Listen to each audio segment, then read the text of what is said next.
Fuck. I'm tired. I roll over in bed, able to feel my body resisting. Even with heavy curtains over the window, the daylight still seeps in enough that I can't enjoy the denial of it being time for me to get up. A part of me wonders if I could just call in sick. I can tell that it's the sort of day where the last thing that I want to deal with is other people. Especially not him. I grab my phone, tapping the cracked screen to light it up. I'm sure I could just fake a cough. It says that I'm sick in a quick call, but I barely have the chance to even check the time before there's a pounding on my door. Dude, you awake in there? Don't you have work today? Oh, fucker. I definitely slept through my alarms. It's almost 3 p.m. I've got work in an hour. With a groan, I drag my ass out of bed, trudging towards the door to open it. Sheesh, dude. You look like a zombie. I roll my eyes and subconsciously scratch an itch on my ass. Juno realized they hadn't seen you all day and told me to make sure that you weren't dead. Aren't you lucky, huh? Having roomies that care about you enough to wake you up for work? Lucky me. Ugh, my voice sounds like shit. I clear my throat with a cough as I close my door, leaving Beckett in the living room. It looked like he had some other snarky remark to add in, but I don't exactly care enough to continue the conversation. Whatever. At this point, I'm sure that Beckett's used to me acting this way. I've been living with him and Juno for almost 2 years now. It's not my fault if either of them get butthurt because I have a bad attitude. Especially Beckett. We constantly butt heads over pointless shit. The most offensive thing that I think anyone has ever said to me is that we act alike. Juno, on the other hand, I guess I feel a little guilty sometimes when I upset them, but I don't understand why they don't expect it at this point. I brush those thoughts aside. They don't matter. I just shift my focus to getting ready for the day. I grab my uniform and meander down the hallway to the bathroom, briefly seeing Juno and Beckett in the kitchen flirting at each other, like usual. Whatever. Am I gonna regret this? I feel my jaw pop as I yawn, walking through the parking lot with barely 15 minutes to spare before my shift technically starts. I missed the bus and had to suck it up and call a cab. Lost Alley Bistro doesn't actually open the bar until 5, but I'm supposed to be there an hour early to set up, take inventory, organize, and clean a bit. Basic shit. I only really need 30 minutes to do it at this point, but I like having a few moments to myself before customers are allowed to start pestering me. I walk in the side door, ignoring the staff outside taking their smoke breaks, and make my way through the employee break room. I can hear the same old chatter that's usually going on when I get here. Ugh, my head already hurts. The smells from the kitchen make my brain throb for a second. This happens every time that I show up here, but I can't exactly avoid it. The same way that I can't do anything about the fact that the tag on my shirt makes me want to rip my skin off. Normal stuff, you know? Everyday irritations, as if life isn't already enough of a hassle. I go through my usual routine, clocking in, grabbing my apron, and wandering over to the bar. I don't have to dodge as many waitstaff as usual today. A good sign that the beginning of my shift will at least be easy. What's less of a good sign, though, is the cluster of people by my station. Bristol and Lisa, 2 waitresses here. Bristol's fine. I think she secretly hates my guts, though, but she's fine. We chat sometimes, and she's probably the least grating person here. She's the one that originally trained me when I got this job. Lisa isn't bad either. She's so anxious to the point that it's unbearable sometimes, but I can usually just tell her to go to the break room to hyperventilate for a bit, and she comes out fine later. The only thing about her that's overly off-putting, though, is the way she looks at me when I argue with a certain someone. A certain someone who's currently leaning against my bar. Atticus. The big-ass motherfucker who acts like if he doesn't shove his nose in my business, it'll kill him. Everyone else that works here loves him, riding his dick over every little thing that he does, and he just soaks up the attention. But I know bastards like him. I'm just waiting for the day that the mask slips. Until then, I refuse to give him special treatment. Unfortunately, though, I think that's why he sticks to me like a tumor sometimes. The shithead thinks it's funny or something. I can't exactly avoid the three of them right now, as much as I want to. Especially when Atticus sees me coming, and that stupid smirk of his spreads to a wider grin. I want to punch his teeth in. Hey, Maddie! Glad to see you actually showed up today. I scowl. It's not that I frequently miss my shifts or show up late. I'm actually pretty punctual. It's more that most days I look like I'd rather die than be here. Whatever. Don't you have a kitchen to dictate? Atticus laughs. I hate it when he laughs. He does it every time that I tell him to buzz off, like he thinks I'm joking. Got to do take a break. Besides, hardly anyone's here right now, and the manager's out back ripping darts, so he can't tell me to go scrub counters to pass the time. Plus, the other cooks chased me out to finally take a breather today. I roll my eyes, looking back at Bristol and Lisa. There's hardly anyone at the tables right now, so it makes sense why they're hanging out here, I guess.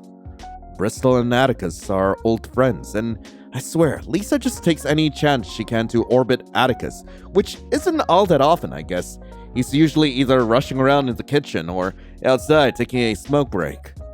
When he's not bothering me, at least. And any time that he's in my hair, Lisa is especially always nearby to watch that happen. I don't get why. I can never figure out what's wrong with her. She's probably shipping us. Let's be so for real here. I don't realize I'm staring into space until Bristol starts talking. So, I heard a buddy of mine went to a party the other day. Things went great until some guy totally lost his mind. Well, seriously?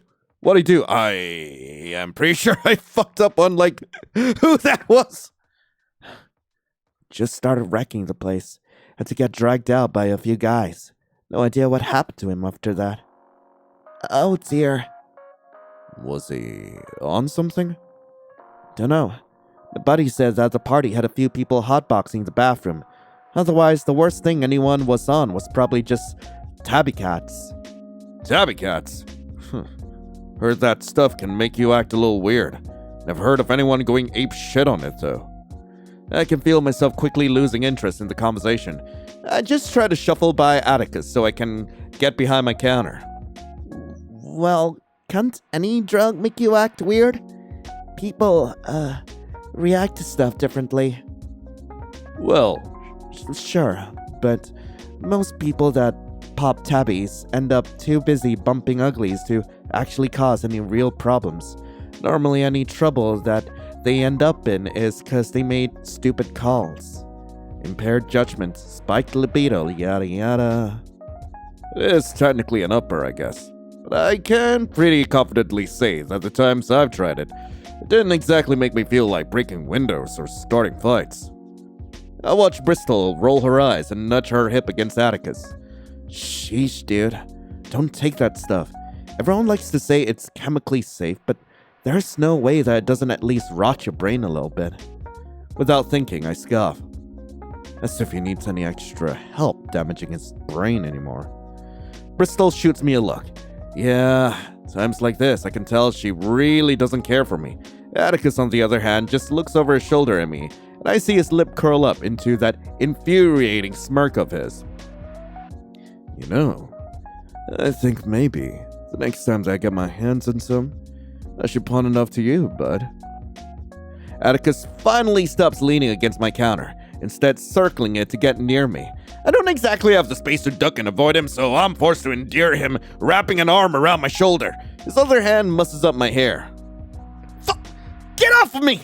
Don't touch me! I shove him away from me, not interested in being gentle about it. I've made it pretty clear time and time again that I don't like being touched, especially not by some meathead that's been sweating in the kitchen all day. Ugh. My shoulder feels damp for the brief second of contact with his armpit. My nose wrinkles and I swallow down the urge to gag. See what I mean? You could probably benefit from taking something to help yank out whatever crawled up your ass and died. Fuck, I want to punch this dude. I ball my fists at my sides, nails digging into my own palms.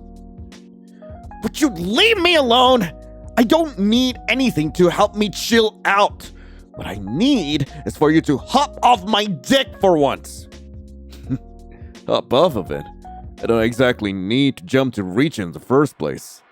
Atticus looks me up and down. Motherfucker can't even seem to resist making a jab in my height. I'm not even that short. He's just a giant of a cunt.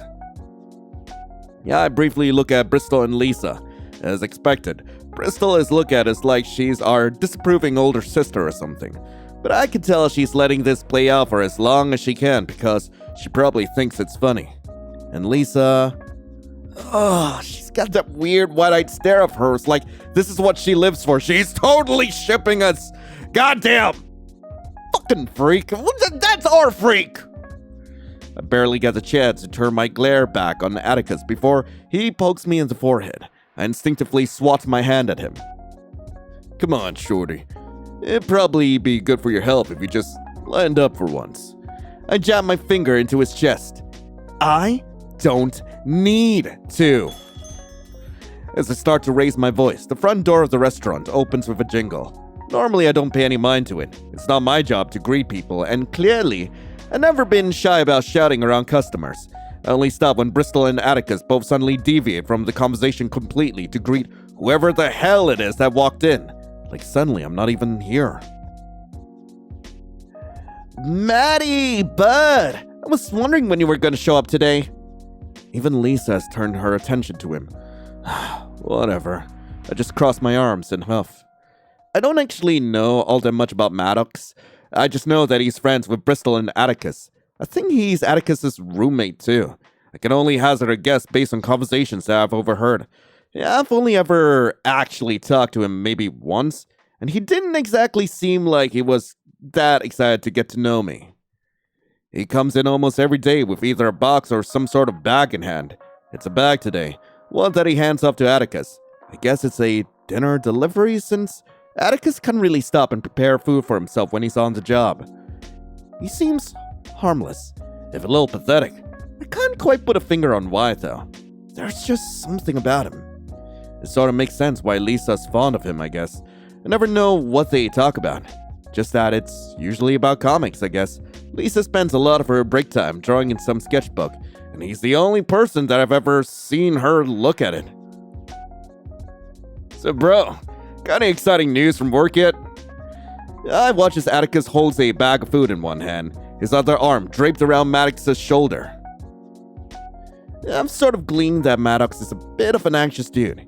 He's run in here having total freakouts before while rushing to find either Bristol or Atticus for help, but I've never seen him look uncomfortable at Atticus specifically. Weird. No, nothing yet. Today was just a usual day. Nothing special. Didn't get the chance to talk to my boss. Dude, you gotta pull that big girl pants up more often and just talk to the guy. Doesn't he just sit on his ass all day in the office? Well, yeah, but... so just go talk to him. I'm getting bored of listening to them. Could they not take this conversation to the back instead of standing right in front of my station? Whatever. I'm now behind schedule. I take a quick second to count up everything that I have on the shelf before walking by the group of them to go get the rest of the stock that I need for the night. When I come back with my supply of booze, they're still there. Well, except for Lisa. More people have started coming in, so I guess she got told to get back to work. Yeah, I'm sure all of them did, but I think Bristol and Atticus have enough seniority to not have to give a fuck. I don't know. I don't care what they're talking about. I just watch as Bristol fusses over Maddox like he's her baby brother or something. They're probably both still berating him over whatever job problem he's having this time. Luckily for me, I only have to listen to them for a few more minutes. Bristol finally gets a dirty look from her team lead, and one of the other cooks drags Atticus back into the kitchen by the back of his apron. Ugh. Those assholes spent so fucking long around that I don't even have a chance to relax before I start getting patrons sitting at my bar. Whatever. I'm good at zoning out while I work. There's a reason why I haven't been fired for my bad attitude yet. I'm good at what I do. Taking orders, mixing drinks, it's like second nature at this point, so much like other jobs I've had in the past, I just let the night pass as if I'm barely even here. Once I get home, it's almost midnight. I end up stuck at work until almost 11, which is pretty typical, but never any less exhausting. The dinner rush never gets any easier. I walk in the front door, eyes barely open, my entire body aching, especially my feet. Just like usual too, Beckett and Juno are on the couch watching some cheesy movie. Looks like some sort of rom-com slop, so I can only assume that Juno picked it out. When I close the door, only Juno looks up at me. "Oh, Matthias, welcome home." I kick off my shoes, leaving them wherever they land by the door, then unbutton my shirt to cool off a tiny bit. "Hey, what you two have for dinner?" Order takeout. There's still some left in the fridge if you want it." I made sure to add the beef and broccoli that you like to the order. Thanks.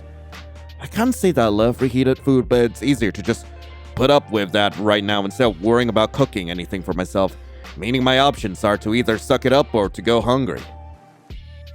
There's a few containers in the fridge. Looks like soup, some other vegetable mix, and different types of rice and noodles. I grabbed the package of beef and broccoli, as well as what looks like a few spring rolls.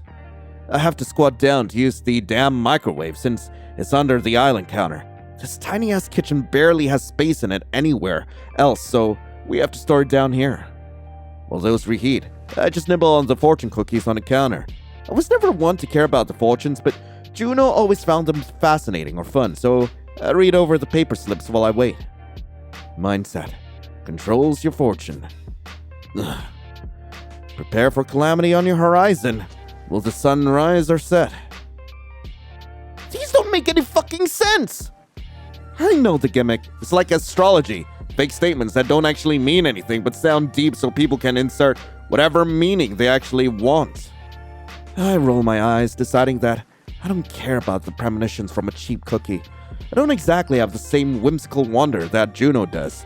At least I know that Beckett would agree with me that this is stupid. We both just don't say anything for the sake of being polite when Juno makes us read stuff like this together. I plate my food once it's reheated, licking sauce from my fingers as I walk into the living room. The couch should be big enough for the three of us. It's not like we're actually a group of broad people, but there's currently two assholes sprawled across it and wrapped around each other, so I just sit on the floor, my knees cracking as I settle. I don't like romance flicks all that much. I get the whole purpose of movies is to be idolized fantasies, but I can't suspend my disbelief enough to take them seriously. Maybe I'm just bitter. Nonetheless, I keep watching the screen as I pick up my food, especially considering the other option is watching my roommates acting like they're trying to physically morph together, which even on a good day isn't my cup of tea. They only got together a few months ago, or that's when I found out about them, at least. I walked in on them swapping spit in the kitchen one day, and ever since then, they can't stay off of each other. Obviously, they were keeping it under wraps for a while, but I guess once I found out, they decided to just start indulging from now on. Whatever. It's none of my business. I've always sort of felt like the odd one out between us all. Maybe it's because they've known each other since middle school. Maybe it's because I only moved in with them after I got evicted from my previous place. Maybe it's because I've been a third wheel for who knows how long. I can hear them stealing kisses behind me, and I bite my tongue to stop from physically gagging. I can't stand having to sit near them when they're like this. Even on any other day when they indulge in the most mild of PDA, I always look away. I'm too tired to tell them that their lip smacking is making me lose my appetite. It's not like I'm exactly food motivated as is anyway. Hey, sissy. My brooding is interrupted by Beckett thumping his foot against the back of my head. I glare at him and rub where he knocked me. Me and Juno were gonna hit the bar tomorrow. Why don't you come with us? Huh? Why? Well, you've been so mopey lately. When's the last time you spent any of your free time outside of your room? I am not mopey, and I leave my room plenty. I opened my mouth to keep speaking, confident that I could give an example. But I quickly realized that this isn't an argument I can win. I kind of do only ever go between my room and work.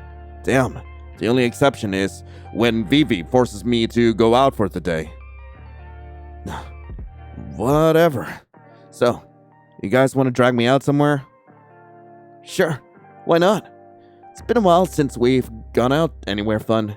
We figured you could come with us, especially with how much you like to drink. I feel my eye twitch. It's like Becca is determined to convince me that I'm an alcoholic. Whatever. I say the word as if it's a sigh, rolling my eyes dramatically. Where should we go? I'm not picky. Well, maybe Aphrodisiac? I've gone there enough times that the staff know me by name. Besides, the entire place just smells like sex, no matter where you go. Oh, there's always one song. Yeah, that place is too expensive to be any fun, and even if it didn't make my wallet recoil in fear, everyone there always has a stick so far up their ass they might as well be skewered on them. Yeah, but that's what makes it fun.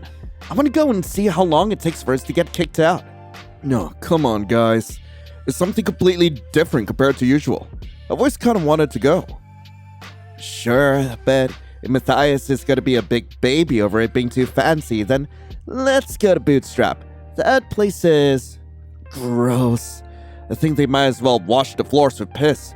Only reason you should go there is if you want some random weirdo groping you all night. I could tell they're both getting annoyed with me. All that leaves is Honeypot, dude. They both stop and look at me, expecting my usual pessimistic review. Honeypot is for annoying country bums. It always smells like a bunch of horses walk through there. Ugh, you're impossible. It's not my fault that all the bars around here suck ass. Even the place I work at is full of creeps. Literally, the only other place we could go to is Moonshine, and I really don't want to spend my night there. Yeah, the place gives me the creeps. Don't act like I want to go there either. The only freaks that go there are vampires and werewolves, and yeah, I'm not looking to get my ass bit by some drunk Halloween decoration. Jesus, dude, fine, I'll tell you what. Since you hate them all equally, why don't you just pick? Hey, yo, wait, whoa! Huh, okay, I guess... Let's start with Aphrodisiac, I guess. I guess Aphrodisiac is where I usually go anyway. What's so funny? Even Juno's smiling. Nothing. It's just funny how you act like such a tough guy then. Whatever, I'm going to bed. With that, I stand up off the floor and make a detour to wash my dishes in the sink, scowling to myself the whole time. I can hear Beckett and Juno giggling in the living room still. When I get to my room, I close the door a little louder than I intended to, but whatever. It's not like they haven't heard me slam it 1,000 times before. Compared to past incidents, I'd say that was a pretty tame noise. Okay, maybe they have a point when they say that my temper is bad, but they shouldn't piss me off then. At least I don't punch holes in walls anymore. I take a quick second to mourn my security deposit from my last place. I guess on the bright side, even with how much Beckett and Juno piss me off on a daily basis, at least they aren't like the last guy that I used to live with. I don't know why, but when I wake up the next day, I feel weirdly anxious. There's a sort of weight on my chest. It says I'm dreading something. Do I just not want to go out with the guys tonight? I could call it off, but there's no way that they wouldn't just double down on picking on me for being such a recluse. I'm pretty sure that I've already canceled every single one of the last few outings that they tried to plan with me. I sigh, forcing myself to sit up, knowing that there's no way out of this at this point. I go through my usual. I'm off work today without any major plans until later, so today is overall uneventful. I spend most of it sitting at my computer, slowly killing off what few brain cells that I have left. My back aches while I sit there, posture hunched, and, as I have many times before, I feel painfully aware of just how unenjoyable this is, but it's like a routine at this point. I can't be bothered to do anything different. Eventually, my stomach hurts too much for me to ignore, I finally deviate from just walking between my room and bathroom all day. I wander to the kitchen to try and piece together some sort of dinner. Yo, good! You're alive! I was about to file a missing persons report. Had to be just going back to my room when I hear Beckett cackle from the living room. I shoot him a glare over my shoulder, rolling my eyes as I turn back to the fridge. For a second, I let a can of beer tempt me, but I don't need Juno scolding me for the millionth time that beer and a cigarette don't count as a meal. I end up deciding on the last bit of rice that's left over from last night, reheating it and sitting down next to Beckett to watch whatever's on TV. Beckett and Juno tend to just put random anime on, even if they aren't sitting and watching it. I guess it's good background noise and makes them feel like paying for the dumb streaming subscription is worth it. I mean, I guess I can't complain that they pay for this. I do have a profile on their account. We don't really say much as I scarf down the food, filling my stomach just to fight off the nausea that I can feel creeping up my throat, giving my stomach something to churn around. We aren't heading out until Juno is home from work, so yeah, I'm not rushing. I just sit and watch Beckett's show for a bit before I finally dump my plate in the sink and head to my room to grab whatever clothes I feel like wearing. My anxiety has at least settled a bit. Maybe I was just hungry.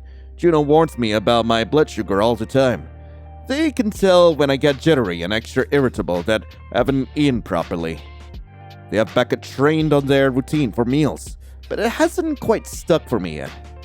Even after eating and trying to relax, I still have this weird sense of dread, like it's climbed up from my stomach and gotten caught in my throat. I decide that maybe a smoke is what I need to calm myself down, so I grab my cigarettes and head outside to pass the time until we have to leave. As expected, my eyes hurt immediately when we get to Aphrodisiac. The lights are kept low, aside from a few colored beams that make it just barely possible to see.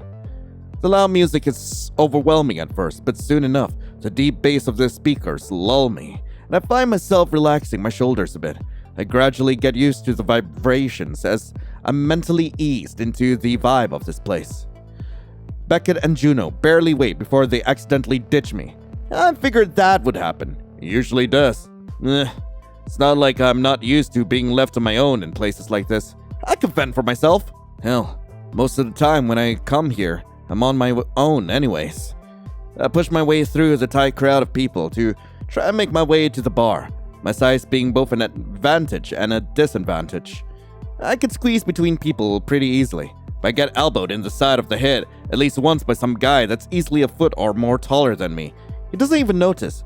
Yeah, I'm sure he's been doing that to people all night without realizing. Eventually, at last, reach my destination in one piece. My head throbs a bit, and I already want to claw my skin off as I'm far too aware of other people's sweat sticking to me. But at least I can get my ass onto a bar stool and just take a breather. I don't exactly know how I wanted this night to go. I can't imagine that I wanted to be drinking alone while my roommates are probably already off somewhere grinding on each other, but I think I know that this is at least what I expected. I downed a drink without much thought, ordering a second immediately after the first. I can't say that I'm a fan of how this place mixes their cocktails, but I don't care enough to call the bartender out on it. I'm pretty sure that they aren't any more sober than their clientele is. It's not like the purpose of this place is to actually enjoy the alcohol anyways. Nobody comes here expecting quality. They expect to get laid.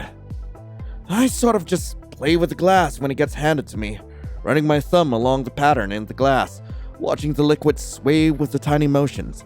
I know what color the drink should be, but the neon reflecting in it and the general darkness of the room makes it just look like I'm drinking sewer water. I guess it may as well be. I let my eyes wander a bit. Maybe if I'm lucky tonight, I can find a hookup, a way to feel a bit less pathetic about being a third wheel that just got abandoned. There's a few guys around that I guess look okay, with a few extra drinks. Yeah, I'm sure they'd be Adonises. Big guys in shirts with cut-off sleeves, skinnier guys in low-rise jeans, all of them shiny with sweat, damp shirts clinging to their chest as they writhe like some sort of living mass fueled by dopamine and hormones. For a brief second, my eyes stop on someone, blonde hair, covered head to toe in pink jewelry. Seeing Vivi here isn't a shock by any means. In fact, it sort of feels like my saving grace at the moment. like a hot pink guardian angel. So I don't even get the chance to hop out of my seat to go see her before something suddenly hits my back. I grunt when my stomach gets shoved up against the bar's counter. I'm just fucking glad I wasn't holding my glass when the dickhead bumped into me. I whip around to shoot the asshole a glare. Then I freeze when I recognize him too. Shit, dude. I'm so sorry. Isn't he Atticus's buddy? Oh, great. I cast a quick glance around the room, dreading the idea that he might be here too, but I don't see a head of white hair that matches, and he's the kind of guy that's sort of impossible to not pick out of a crowd. I look back to Maddox, and I'm pretty sure that he's recognized me too. He's got his hands up slightly, head cowered down as if he's anticipating my inevitable explosion. Man, I could see that Vivi's talking to someone. She's probably about to scurry off somewhere. I talk to Maddox. Oh, god damn it! Well, I guess right now we should check out Swan Song. I'm curious about it. Well, I guess Swan Song sounds the least like I'll end up regretting anything by the end of the night. Yes! The sudden outburst makes me and Beckett both jump. We give each other a look, and Juno acts as if they're just basking in some sort of victory. They realize that we're staring and look between us. What? We never go anywhere fancy. Could I be excited about having to go to a high-end place with my friends? Becca ends up laughing and I just scowl. Are we sure we can even afford to go there? They upcharge by like 300%. Yeah, it's pricey, but me and Beeb have a date fund that we throw money in sometimes. Yep, and we haven't really gone anywhere expensive lately, so we should be set for a decent night tonight. So what does that mean for me, huh? There's no way that I'll be able to afford more than one stupid little cocktail. Beckett slides off the couch and onto the floor beside me, throwing an arm over my shoulders. Don't sweat it, baby girl. Daddy will make sure to buy you a juice or two. I swear that Beckett has this weird superpower where sometimes he manages to piss me off so much that I wrap back around into a sort of docile fury. And he absolutely knows this fact. He makes that much clear when his grin widens as he sees the look on my face. I guess it's settled then. Tomorrow we're gonna waste most of our money on what could end up being a totally mediocre night. And I've never seen Juno look more excited. I'm not exactly looking forward to it. The entire next day I just feel antsy. I can already imagine it. Getting kicked out of a fancy bar because my card declines a single cocktail purchase. Or maybe Beckett will actually go through with his plan of trying to get us kicked out for fun. I certainly hope that he doesn't get his way. Even as I get ready, trying to dress up at least slightly formal, I feel like I'm gonna stick out like a sore thumb. I don't need the shithead to draw any more attention to us while we're there. The dread keeps making my stomach twist, which isn't helping the fact that I'm already uncomfortable since I didn't feel like eating all day. Well, maybe my stomach hurts because it's empty. But the nausea certainly isn't making me want to eat anything. I feel like I look like a clown stuffed into a tuxedo by the time I'm dressed. When I leave my room, Beckett and Juno are already ready. Beckett cleaned up pretty nicely, and I forcibly have to stop myself from staring like an idiot at Juno. Juno was busy fussing over Beckett's hair, and I clear my throat to interrupt their preening. They both look me up and down. Hell yeah, dude! Aw, you look handsome. I feel my face heat up a bit. I hope they just interpret it as embarrassment over being looked at too much. Well, if you guys are ready, let's just hurry up and go. I'd rather get humiliating myself in front of the higher class over and done with as soon as possible. Juno claps their hands together. They're fucking stoked. I never described them as snooty or obsessed with wealth, obviously. Almost their entire wardrobe is thrifted.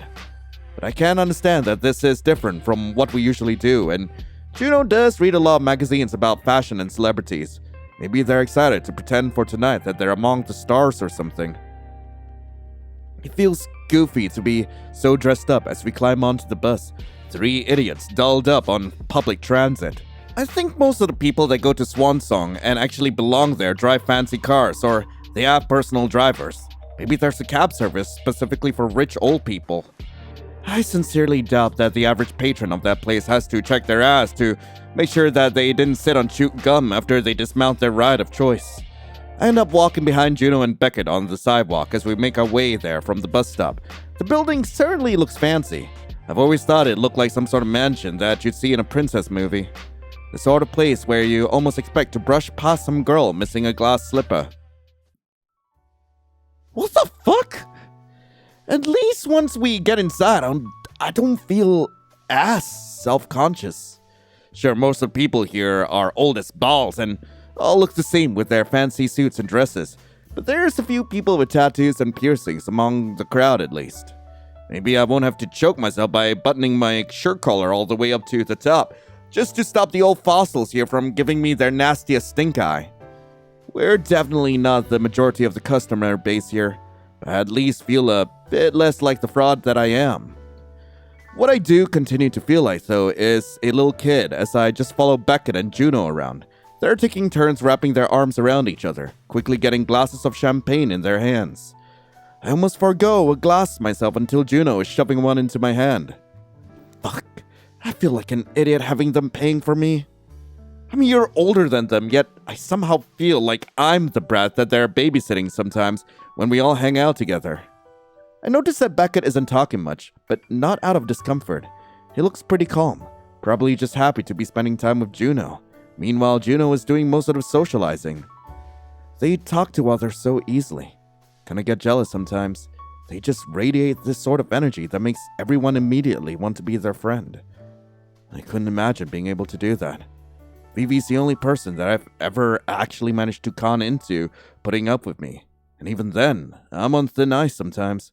I think she's only made it this long because she's afraid to tell me to my face when I'm being a raging cunt. I can always trust her to call me out on my bullshit. Naturally, we sort of gravitate towards one of the other people here that has a few tattoos. Her hair is blue, and she's wearing a low-back dress to specifically show off a huge tattoo. Her girlfriend is equally as covered in ink. Guess that's another degree of comfort I can let myself feel. I can't say that this place exactly feels like any kind of high-class pride parade. Juno and the girl get ready into chatting, swapping stories once they realize they're both diabetic. It's at this point that I zone out. I know most of Juno's stories about this stuff by now. While they chat, I look around. This place is sort of huge. I think it originally used to be a mansion with a ballroom, but now it's sort of like a small hotel with a lounge attached. I'm pretty sure it's considered some kind of historical landmark by the city. The place that I work at is technically high-end, but this place makes it look and feel like a total dump. Lost Alley may as well be a dive bar in comparison. Even the bartenders here put me to shame with their crisp uniforms and fancy tools. I guess I get a little jealous when I see the guy literally carve a chunk of ice into a perfect cube with a big-ass knife. They never let me do something like that at work. I'm barely even allowed to cut the fruit wedges myself anymore. Not after a certain incident that, to this day, I still claim was self-defense. I look back to where Beckett and Juno were, realizing that they've totally disappeared again. Even the women that they were talking to have vanished. Well, shit. I look around, but half the people around me are taller than I am, and I can barely see past them even when I stand up on my toes. You'd think I'd be able to see the fuckers easily in this crowd, considering how unique their appearances are, but they're even shorter than I am. No way in hell am I gonna manage to pick them out of this tall-ass crowd. Fucking fantastic. I sigh, looking at the champagne glass in my hand. Chances are this is the only drink I'm gonna be able to have tonight, so I just down it in one gulp and leave the glass on a nearby table, where it's swiftly picked up by someone in a fancy waistcoat. My hope is that I can just hang out near the bar, and eventually Beckett and Juno will wander over and find me. But getting there is its own task. Thankfully, pushing through the crowd isn't nearly as difficult as it is at trashier clubs. No one's grinding on each other or swaying and stumbling around in different directions, but I still feel people giving me looks when I brush past them or bump their elbows with my own. Maybe coming here was stupid. I don't get why I didn't just stay at home. Why did I think that this wouldn't end up going this way? It almost always does. I end up making eye contact with the bartender as I walk up to the counter, and I quickly gesture to let him know that I'm not ordering so he can worry about the other patrons coming up. Damn, The guy is putting me to shame. He's so diligent that I start to wonder if my own boss is making a mistake by not replacing me with someone more competent. I end up just standing there for a while, my arms crossed as I try to stand out of the way, watching different people come and go to get their drinks, each one looking fancier than the last. I end up catching myself just watching the guy work, checking out his tools, his techniques, even reading the labels on all the bottles that he grabs. I haven't even heard of some of the brands of liquor that he's using. Well, I guess even if this night turns out to be a bust, maybe I'll remember a thing or two and can just be a learning experience. Well. You lost, little lamb. For some reason, those words stick out from the crowd of chattering around me, and it takes me a second to realize it's because they're being directed at me. I can feel eyes on me. When I look up, I realize that a man has approached me. Oh my God! He's standing a bit too close, leaning against the same pillar that I have my back up against, but I brush the discomfort off since we're in a bit of a tight crowd. Not much room for personal space. I don't exactly know how to respond to the guy, so I look him over. I have no idea who he is. I didn't even notice him walking up to me at all. His hair is long as hell, and he looks like some kind of goth trust fund baby. His dangly earrings catch the light, swaying a bit when he tilts his head at me. I guess I've been staring at him for a second too long because he chuckles. Cat got your tongue? Or do you just find me as pretty as I find you? Oh, my face heats up a bit. It's not that I'm not used to being hit on at bars, it just feels way different in this environment. Especially because, yeah, the dude is gorgeous and his accent is making his voice sound even deeper and richer. Sorry. Don't apologize. I can't say that I'm mad at having your eyes on me. I gulp when he smiles at me. There's something about it that makes my hands feel a bit unsteady. His ring catches the light when he holds out his hand to me. Santiago Snow, it's a pleasure to meet you. I shake his hand, almost shivering with how cold it feels, and I'm very self-conscious about how sweaty my own palms are. Matthias. Nevaris. Matthias. The way he purrs, it makes my mouth feel dry, and I realize that his hand is lingering on mine. I try to pull back, but he keeps a hold on me for a second, giving a little squeeze before he finally lets go. You seem a little tense. Did your flock abandon you?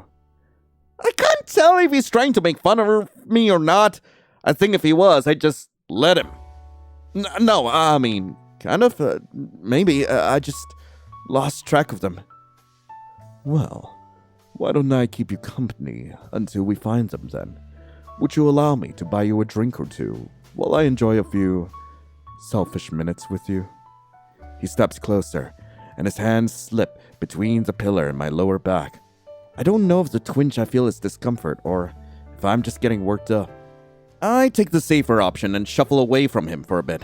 Just a subtle adjustment in the way I'm leaning so that I feel like I can breathe a bit. You, don't have to. I'm just gonna wait here until... He sidesteps as I move to walk away. He's not so close that I feel unsafe, but he's definitely intentionally stepping into my path. My back presses against the pillar as he stands over me, keeping just enough distance between our bodies that I could justify causing a scene to make him back off.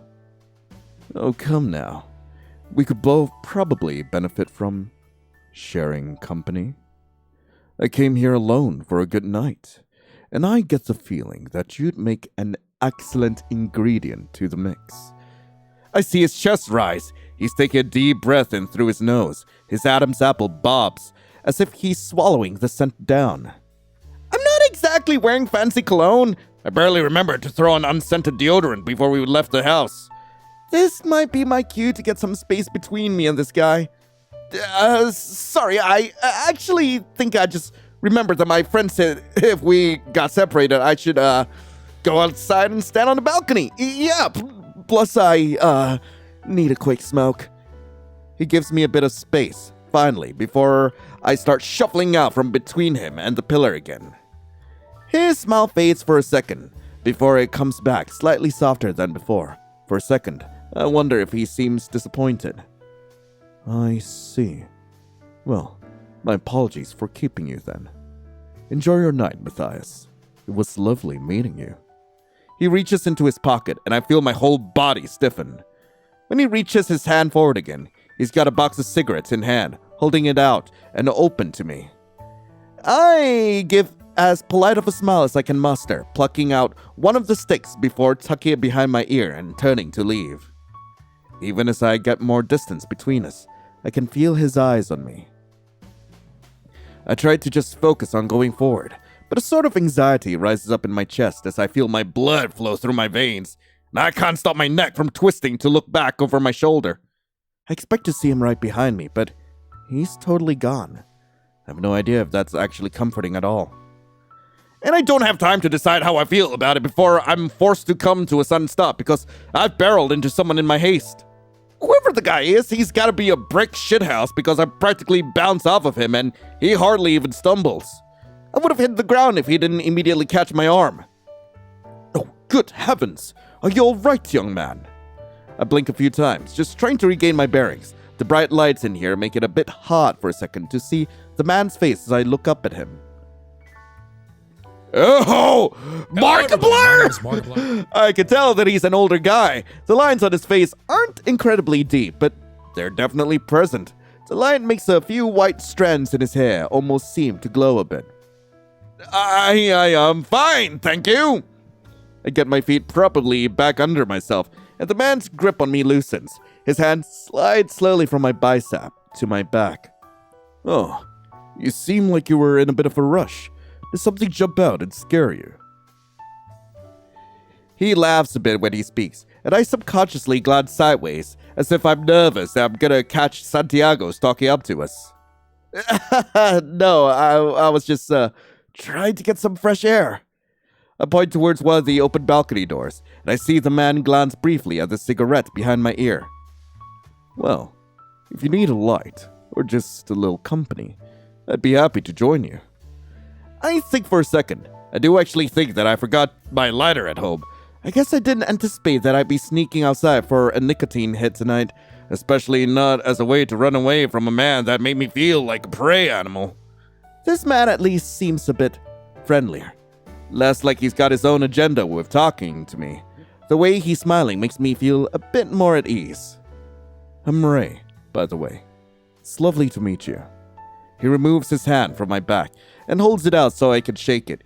He's got an expensive-looking watch on his wrist. I take his hand and his fingers engulf mine. His hand is warm, and I can feel his calluses. I'm Matthias. A lovely name for a lovely young man such as yourself. I think I must be a little horny because I almost convinced myself that he's flirting for a second. So, should we head to the balcony? He asks, stepping beside me, his hand slowly moving to my lower back as if he's trying to usher me towards the door. He's moving slowly enough that I think he's giving me the opportunity to step away. Fuck, it is super tempting, but I know that I really need to find Beckett and Juno instead of letting myself get bent over by a dude who looks like he could have been paying taxes around the time when I was in diapers. Sorry, I actually need to find my friends. I sort of lost track of them and I gotta figure out where they went. I make a show of getting on my tiptoes to look around, immediately feeling stupid when I do it. I feel like a kid trying to peek at a shelf that's too high up. Ray moves his hand off my back and takes a step away from me, still smiling despite what I imagine was a disappointing response. Oh, of course. I do hope that you find them then. His voice is so pleasant. Have a wonderful night, Matthias. I almost regret that I turned him down as he turns to leave, walking away with his head held high, leaving me in a crowd of names that I don't know. I sigh, telling myself that was the best response I could have given him. I don't need to be putting myself out like a slut like I usually do right now. I pick a random direction and start to wander that way as best as I can, keeping my eyes peeled for anything that could even resemble Beckett and Juno's heads. I then feel my phone buzz against my leg, making my pocket vibrate. Oh, thank God it's Beckett. Maybe him and Juno are waiting somewhere for me to come meet back up with the... Dude! foursome with the hot bisexual chicks from earlier, but they're open to a fivesome. You in? I scowl at my phone! Did they really fucking manage to snag a hookup at a fancy lounge? Meanwhile, I'm sitting here berating myself for even talking to a few guys. I'm really only into men, but I've slept with a few women before. Mostly when I was in high school and still closeted, but all of my recent dives into pussy have just been nights where me and Vivi got bored. I can't say that I'm at all interested in doing that with strangers. Well, fuck it. If they're gonna ditch me for sex, then there's no shame in finding my own ride home. I look around. Maybe I can just lay on the charm to anyone here who doesn't look like they have their own partner. From where I'm standing, I can see two faces that I recognize. Nobody's lingering too close to them as if they're special company. There's Mr. Wolf and the Silver Fox. I try to gauge which is the better option between the two of them. Fox! Fox! Fox! What? Not like lamb to a slaughter. Fox! God fucking damn it! Okay, we somehow still have 4 more routes to go. Oh god. Bootstrap. I guess out of all those, Bootstrap sounds the least horrendous. Seriously? Do you want my input or not, asshole? Beckett smirks, shoulders shaking slightly with a laugh that I can't hear. Juno rolls their eyes. I couldn't tell if they're endeared or exhausted by how often me and Beckett tried to start shit with each other. Well, works for me. Maybe not my first choice, but I think it'll still be fun. Yeah, it's been a while since I've gotten to enjoy hanging out around a bunch of guys that like leather so much. Juno gets a sort of dreamy look in their eyes, which Beckett smirks at. This time, I let myself fake gag to save myself the torture of having to hear these two getting too into flirting. At least Juno does kind of have a point.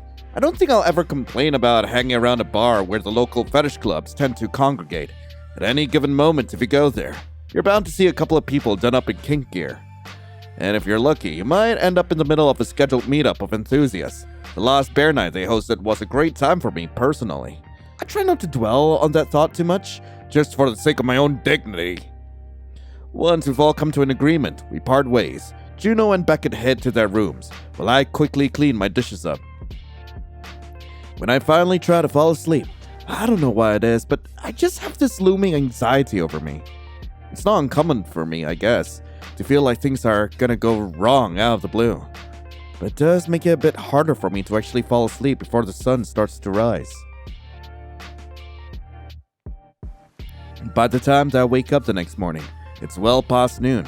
I didn't set any alarm since I had the day off, so I gradually stir before prying myself out of bed. I'm fucking exhausted, but that's not anything new.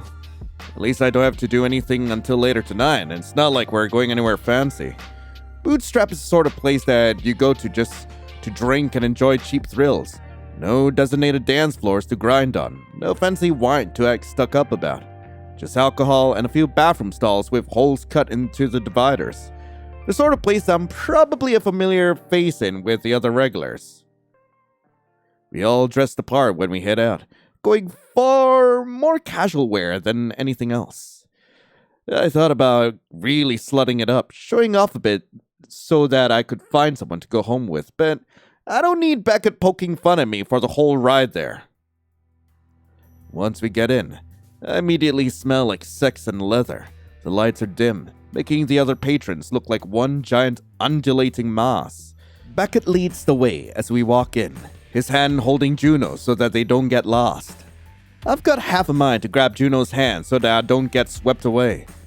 So if one of the big letter daddies here swept me up like his property for the night, I probably wouldn't be mad.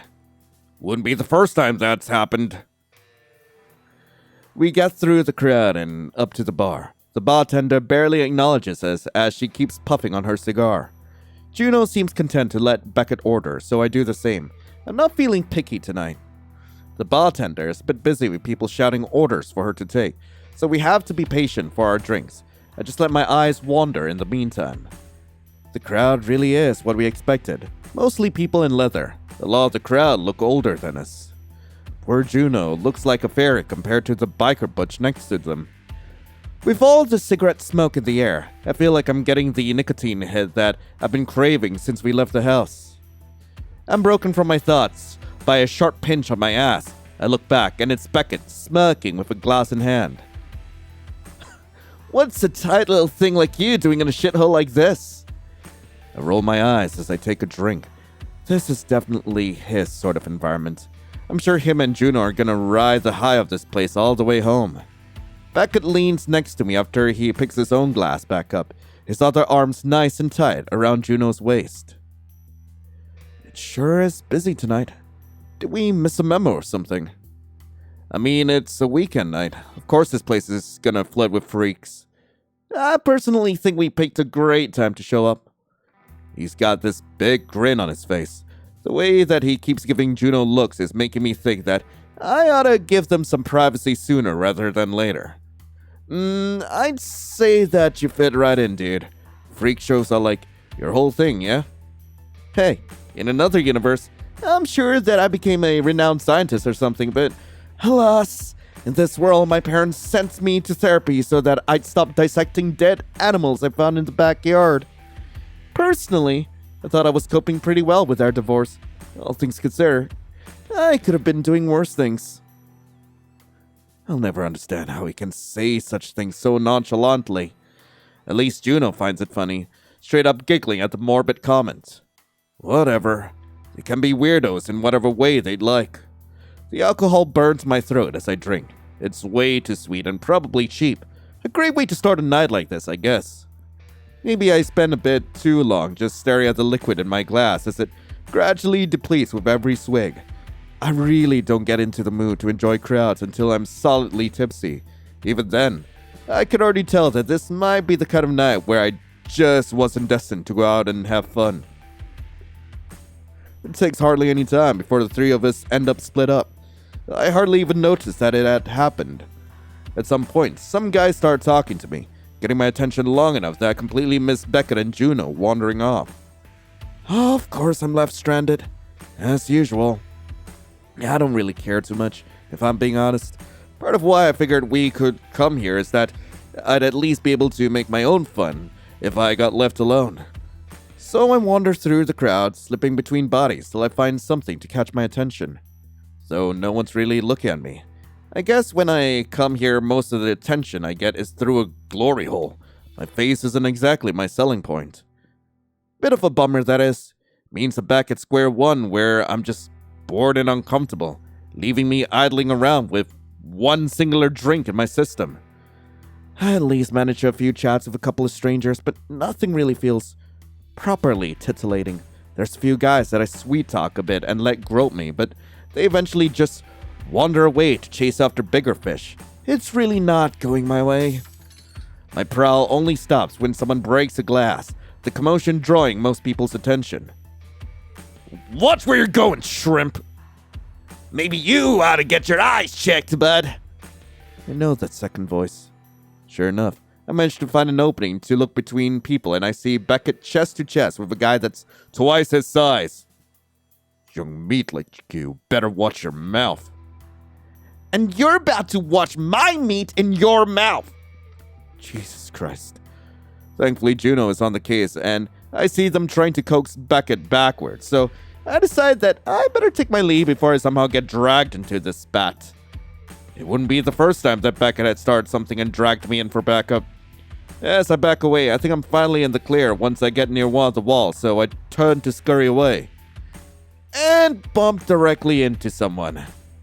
They're like a fucking wall. They barely moved, making me feel like I rattled my whole brain. I have to crane my neck to look up at them, wanting to see what sort of glare I'm probably receiving so that I can figure out what sort of trouble I'm in. Instead, the gaze that greets me makes me stop, dead in my tracks. Like I'm seeing something or someone that I shouldn't be seeing. My whole body feels almost cold, and I have to put my hand on my chest, as if I'm checking to make sure my heart is still beating. Then, as fast as it happened, the guy turns and leaves without a single sound. Even his footsteps are totally silent. The only tell that he's actually real is the way that the floorboards creak under his weight. As he leaves my line of sight, I feel like the oppressive atmosphere clears. I can hear clearly again, and my mouth feels dry. I look back to where Beckett and Juno were. Juno's got Beckett around the waist, dragging him back as he flails and shouts expletives. Good lord. I rub the back of my neck. I just can't shake this feeling that there's eyes on me, making my hair prickle as I struggle to get comfortable in my own skin. Maybe I just need another drink. It's a trek, but I get back to the bar. I just order a glass of whatever bottle catches my eye first. It's a miracle that I can read anything in this piss-poor lighting. The drink wets my palate, at least. Ideally, a few more of these, and I'll be too drunk to care about whatever Beckett and Juno get themselves wrapped up in. As if on cue, two figures march up to me. You didn't actually have to hit him, you know. What? He had it coming. Besides, he said it himself. He respected the balls it took for me to actually do it. And then he knocked you on your ass. Worth it! As they get closer and join back up with me, I can see that Beckett has the beginning of a black eye blooming.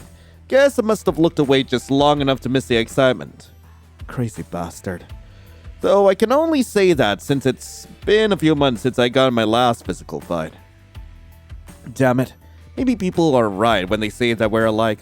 Makes it hard to be a judgmental prick towards the guy. You two have fun with your little tea party? Juno sighs exasperatedly. Oh, just the best. Yeah. By the way, give the guy your number. He seemed like your type. Figured you'd want the help with bringing your little dry streak to an end. Beckett nudges me as he talks. I shoot a glare at him.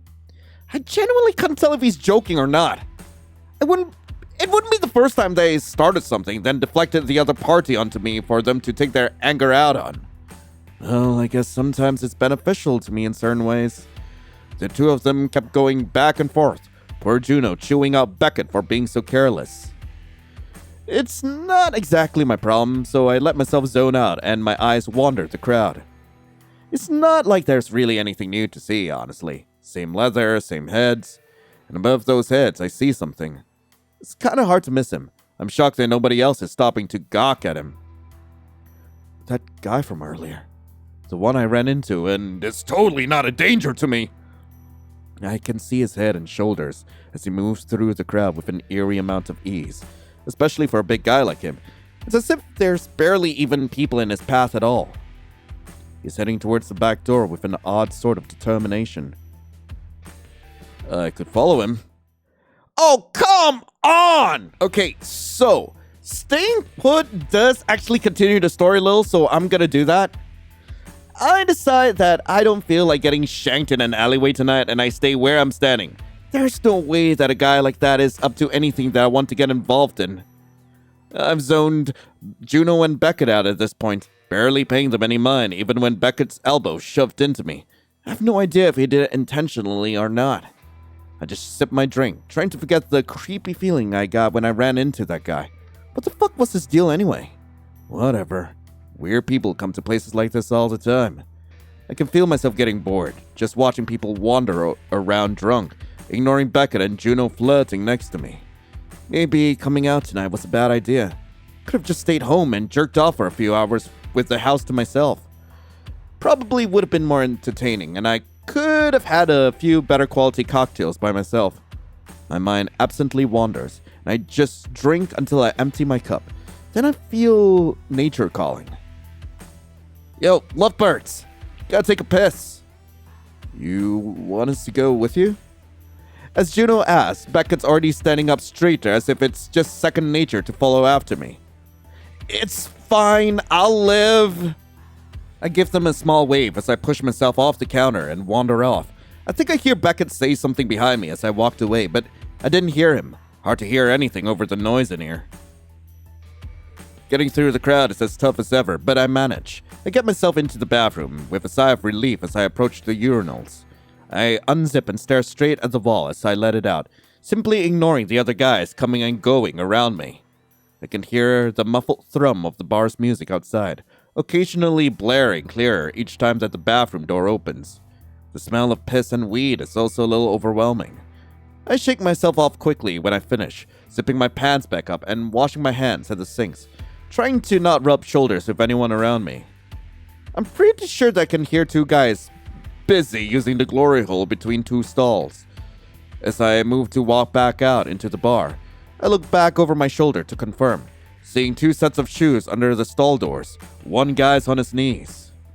I'm so preoccupied with debating if I should just linger in one of the other stalls that I don't see the next guy coming into the bathroom as I'm trying to leave, and I run face first into him. I feel his glasses knock off against my forehead, and immediately look up to grunt some response out as I rub the spot that they hit. Then I freeze. There's no fucking way that I'm running into this guy. He seems a bit dazed, shaking his head a bit as he fixes his glasses and rubs the bridge of his nose. When he opens his eyes, he blinks a bit, then squints. Matthias? Oh, great, he does remember me. Eddie? I hope that maybe if I talk to him with a sure enough tone, then he'll take the fucking hint. But instead, he just stares at me with those dopey eyes of his. That exact same expression that he'd make when I used to yell at him about his portion of rent. I ball my fists at my sides, clenching them to make sure that they stay there. I bite my tongue, resisting the urge to shout at him to get the fuck away from me. Do I even bother with trying to force a smile? It's not like I actually want to play polite with him. Why should I bother with courtesy when it comes to him? I keep debating with myself, all while Eddie's mouth hangs slightly open, mouth breathing, blinking slowly as if his brain is still running on an old dial-up connection. How fucking high is he this time? Dude, man, it's been ages. Just hearing his voice is pissing me off even more. Of course it's been ages. Why on earth would I have kept in contact with you? Yeah, it has. He looks over my shoulder and into the bathroom, then back down at me. Were you, doing stuff in here? I know exactly what he's implying with that stupid-ass question. Of course I fucking wasn't. I was taking a piss. Well... I shove my way past Eddie, officially over this conversation. I hear him hit the door slightly when he stumbles aside. We were blocking the door anyway. That moron needed to get out of the way. I know I was probably an asshole to him, but maybe that'll deter him from trying to follow me to talk to me later. It's already bad enough when I have to remember what it was like living with him for so long. I don't need him dragging me any further down memory lane. I wonder if he ever clued in to what he did wrong. All the times that he left messes for me to clean up, couldn't pay his portion of the rent, and how often he got in my way. Or, after all this time, does he somehow still think that he's my buddy? I let myself stew in the frustration as I walk back to the bar to find Beckett and Juno again. Of course they're gone. When I said I'd be fine going to the bathroom alone, I didn't mean that you could totally ditch me! I grumble, sighing and deciding that I'll just entertain myself for a bit. Maybe they'll show back up again if I give them like 30 minutes or so. I get myself another drink and lean to the side, my back up against the wall as I just watch people mill about and actually enjoy themselves. Of course I'm jealous. I sort of hoped that by coming to a place like this, I could find some fun. Maybe go home with a total stranger. It's been a while since I've done that. Maybe Beckett and Juno are right. Am I losing some kind of spark? Is that why I've barely been getting laid recently? Almost all of my time lately is just about work or sleeping. I tell myself that I have hobbies, but I don't exactly do them regularly. Sometimes they aren't even that enjoyable. My early 20s were so much about just partying, sex, and losing myself, even if it led me to bad crowds. Sometimes I wonder if I made the right choice to ditch all of that completely, especially considering how bored I am lately. Am I scared that I'll overindulge if I actually go all in? I should be drinking, not thinking. I downed the rest of my cup in one go, feeling a few stray drops trickle down my chin to my neck. This fucking sucks. Oh, that's the end of Eddie's route. Alright, 3 routes to go. Let's go to Honeypot. I sit there, trying to think the different choices over. Honestly, they all sound awful. With every option, the negatives outweigh the positives to me. What the hell am I supposed to choose? I sigh, just about ready to give up. Might as well throw in the towel and say that I'd rather spend the night catching up on sleep. You know, I have sort of always wanted to go to Honey Pot. You have? Yeah, it just seems like fun. You secretly a country boy deep down? Maybe. But honestly, I feel like people that really commit to the cowboy lifestyle are just so fun. They're so genuine and lively. Going to a bar to be around a bunch of them seems like fun. Plus, horses are cute. My favorite part of the local fairs when I was growing up was getting to do horse riding. I mean, if you missed out on riding horses, I could have given you something to fix that. Honey Pot works for me. We could do Honey Pot. I cut in quickly before Beckett once again takes his flirting way too far in front of me. Sometimes I feel like I teeter on the edge of being a third party in their bullshit. I have no idea why I'm even agreeing to go. I feel like I'm the kind of person that they turn away at the door before I can even get in there. They better not expect me to dress up to fit the bill. I guess I've at least got a day to think it over. I can decide how willing I am to spend the night around a bunch of drunk hicks and their horses. I can't decide if it's the hicks or the horses that I want to be around less. Right.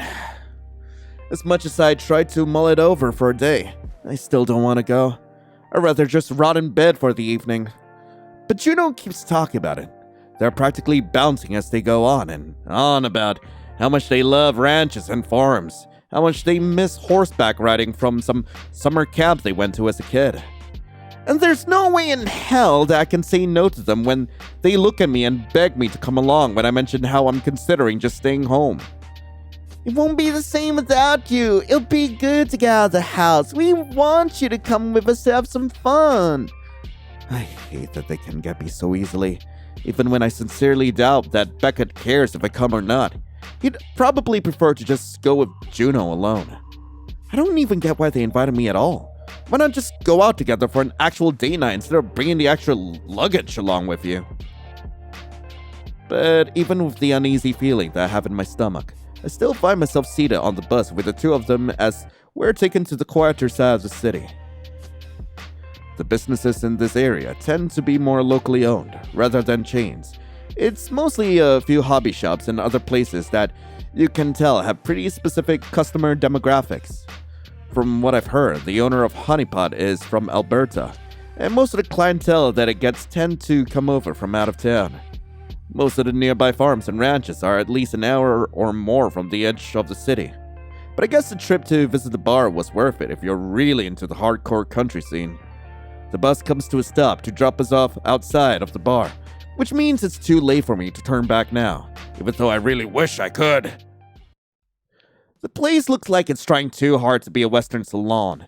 It sticks out like a sore thumb from the more modern buildings nearby. It sort of looks like it hasn't been renovated for a century or two, which is ironic considering it's probably the one building here that's had the most work done recently to make it look that way. Immediately, when we step into the place is overwhelmingly lively. The speakers are playing some twangy country song sung by a guy with a voice so deep that I can feel the vibrations more than I can actually hear his voice. There's a range of people here. A couple regular-looking folks. A few people with more niche fashion taste and styles. Though, unsurprisingly, a majority are completely done up in denim. I don't think a single person in here was wearing anything besides baggy blue jeans until the three of us stepped in. A few people look our way when we walk in, but their gazes don't linger. It's more of an acknowledgement that there was movement by the entryway. I guess a couple of guys stare for a second, but they've clearly got better things, booze, to focus on. I can't even blame them. We don't exactly look like we're regulars here. Almost everyone seems so jovial. They're all in groups, laughing periodically. Some of them yell orders at the bartender or the other staff from across the room. It's definitely more lively than I'd usually like. I couldn't imagine working here. But the bartender seems to have it under control. Anyone who's not sitting at a table might as well be in the same poses, arms crossed and leaning against something. Most of them have a bottle of something in hand, and they're all busy chatting. Except for two guys that catch my eye. I'm going to ride them. One of them's a younger guy, pretty tough looking. I can barely see his face under his hat. Next to him is an older guy sitting in a chair with a cane over his lap. They're sitting close enough together that I wonder if they actually know each other. I only have doubts about that because it's like they're hardly acknowledging one another. The older guy seems more fixated on staring at me as I walk across the room to follow Beckett and Juno to the seating at the bar. I have to force myself to break eye contact with him once I start to feel a bit uncomfortable. I have to tell myself that maybe he's just some kind of cowboy culture purist, and he can tell that we're posers. It's like he thinks that if he stares at us long enough, we'll get the creeps and vacate the premises. I mean, as long as that's all that he does, he'll be easy enough to ignore, so I just try to focus on the bartender. I don't really care what I drink to start out. Beckett and Juno get their own cocktails, and I just start out with a beer. The bartender pops the cap off of it against the counter.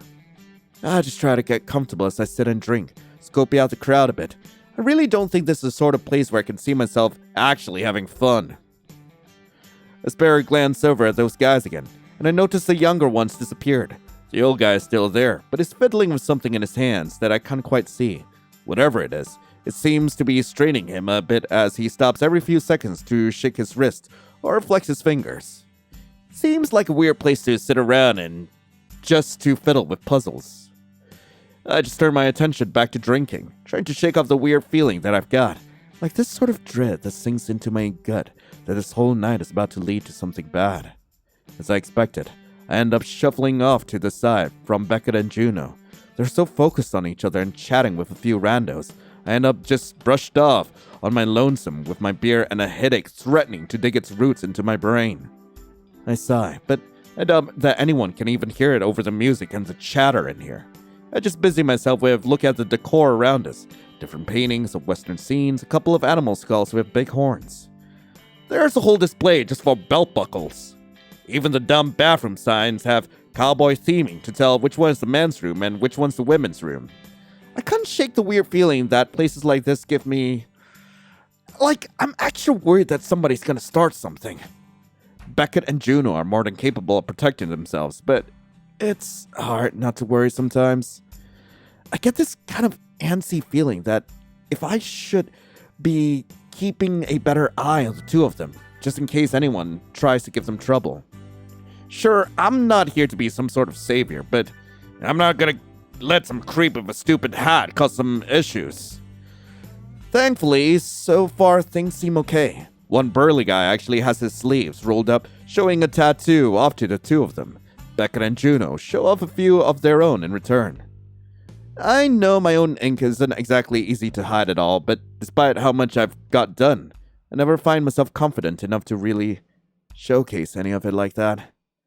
My tattoos are sort of just for myself, or rather, I've recently properly started doing them for myself. Nowadays, it's kind of rare to find people that turn their noses up at body mods, but there's still the odd old bag out there that'll make sure that you know how tasteless they find it. And it's like they suddenly forget how to keep their trap shut. Hell, back during my big job hunt, I remember having to give up on a few places that had some policies against tattoos. I'm kinda lucky that my boss is enough of a weirdo that he lets a bunch of punks run his fancy restaurant.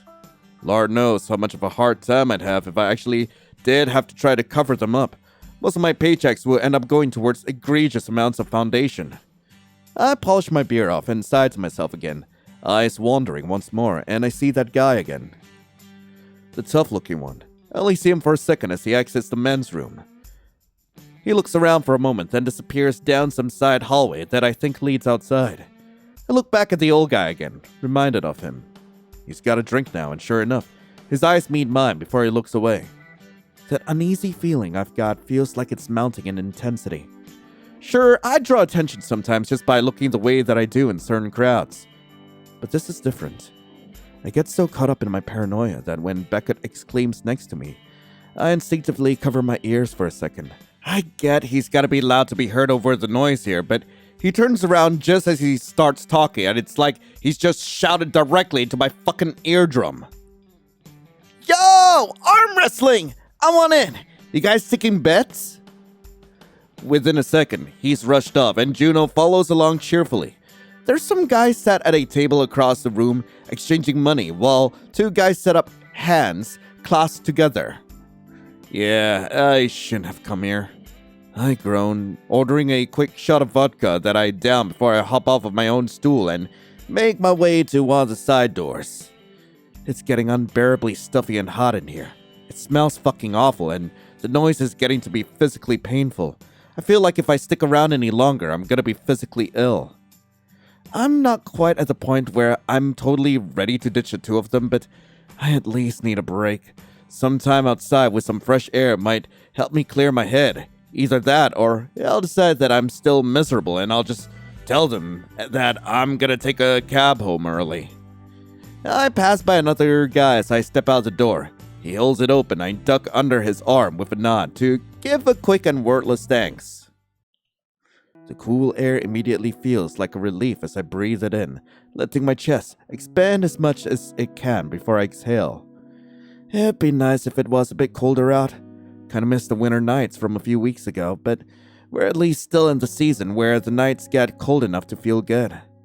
I dig into my pockets for a cigarette, looking around a bit. That other guy came out here, right? I wonder if he left and went home. I don't know why he caught my attention the way he did, especially not when it was the other guy that kept staring me down. For all I know, I'm just fixated on some stranger that was just minding his own business. I mean, in my defense, he was hot.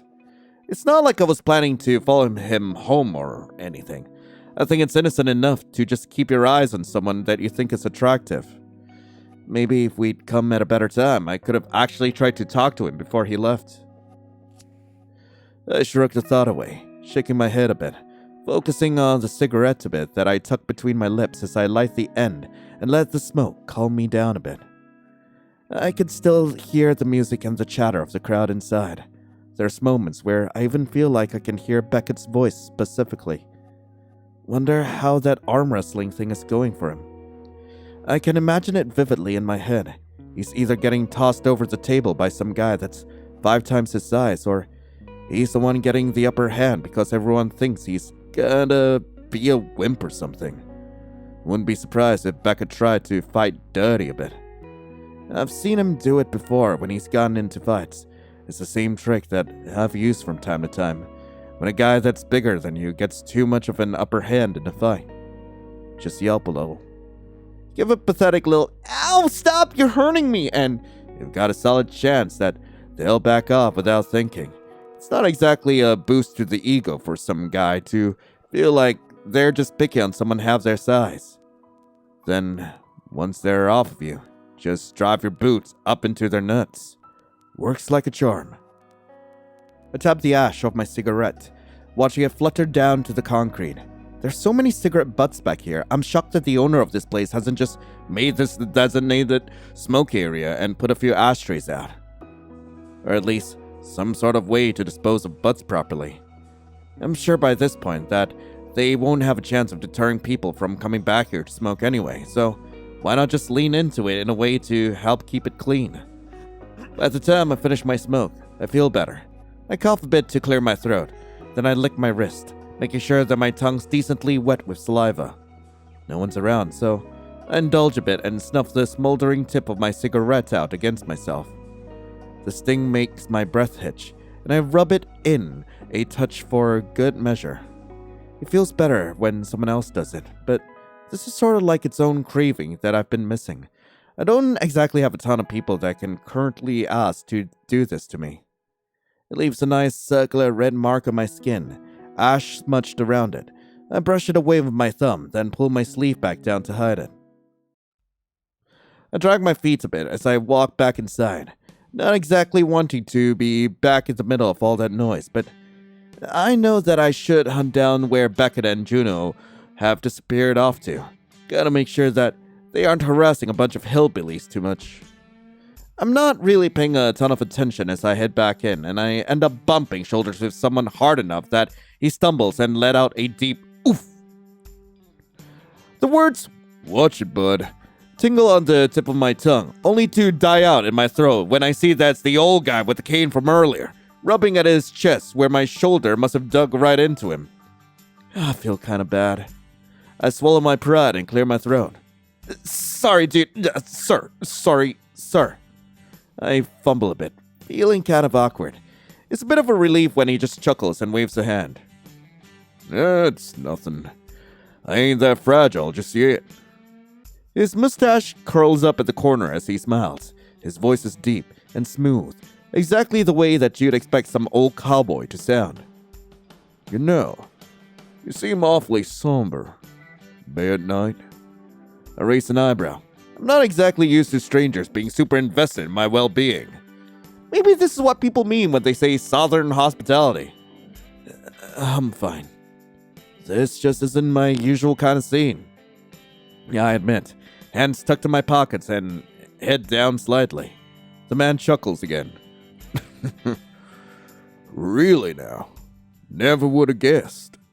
Say, wanna give me a chance to turn things around for you? Just let me buy you a drink or two. I hesitate a bit.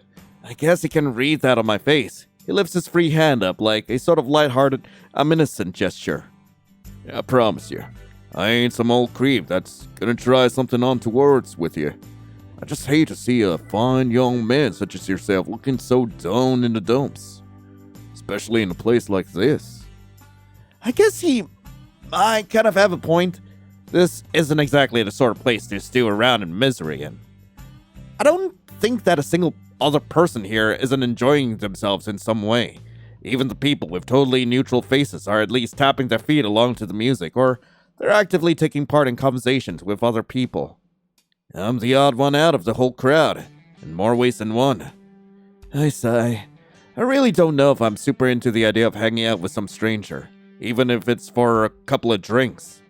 Small talk with someone that I don't know is always so much harder than just chatting with someone I'm at least semi-familiar with. He's at least waiting kind of patiently for my response. I watch him tap his fingers a bit against the handle of his cane as he lets me think it over. I look up and across the bar, mostly to see if I can catch a sight of Beckett or Juno. But I'm suddenly surprised that instead, I see that mysterious sexy guy. Guess he didn't actually leave. No idea how he snuck back in here, unless he decided to circle the building to come back in the front door. The older guy adjusts his footing a bit. I think he saw me start staring off into space. The floorboards creak under his weight almost purposefully. Ooh, do I ride the stash or prefer the wallflowers?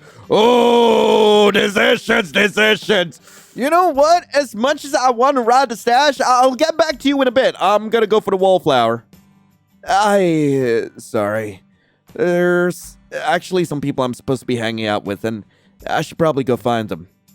It's not like I'm totally lying. Yeah, I'm supposed to be hanging out with Beckett and Juno, and yeah, I should go and find them. But what I actually want to do is go find that good-looking guy, see if I can at least chat with him a bit. The old guy sighs, adjusting his hat on his head a bit. No, right shame. Well, I guess I can see why my offer might not be the most appealing to you. In a place like this, can't be too careful about who you take drinks from. He adjusts his grip a bit on his cane, and I hear the faintest grunt from him when he flexes his fingers. My apologies then. Both for running into you and for wasting your time. He lowers his head a bit, tipping his hat to me before he turns. He's moving pretty slowly, leaning a lot of his weight on his cane. Even with just the little that I've witnessed, I guess he's got problems with his hands too. That can't be doing him any favors with mobility. Fuck. I sigh, running a hand down my face.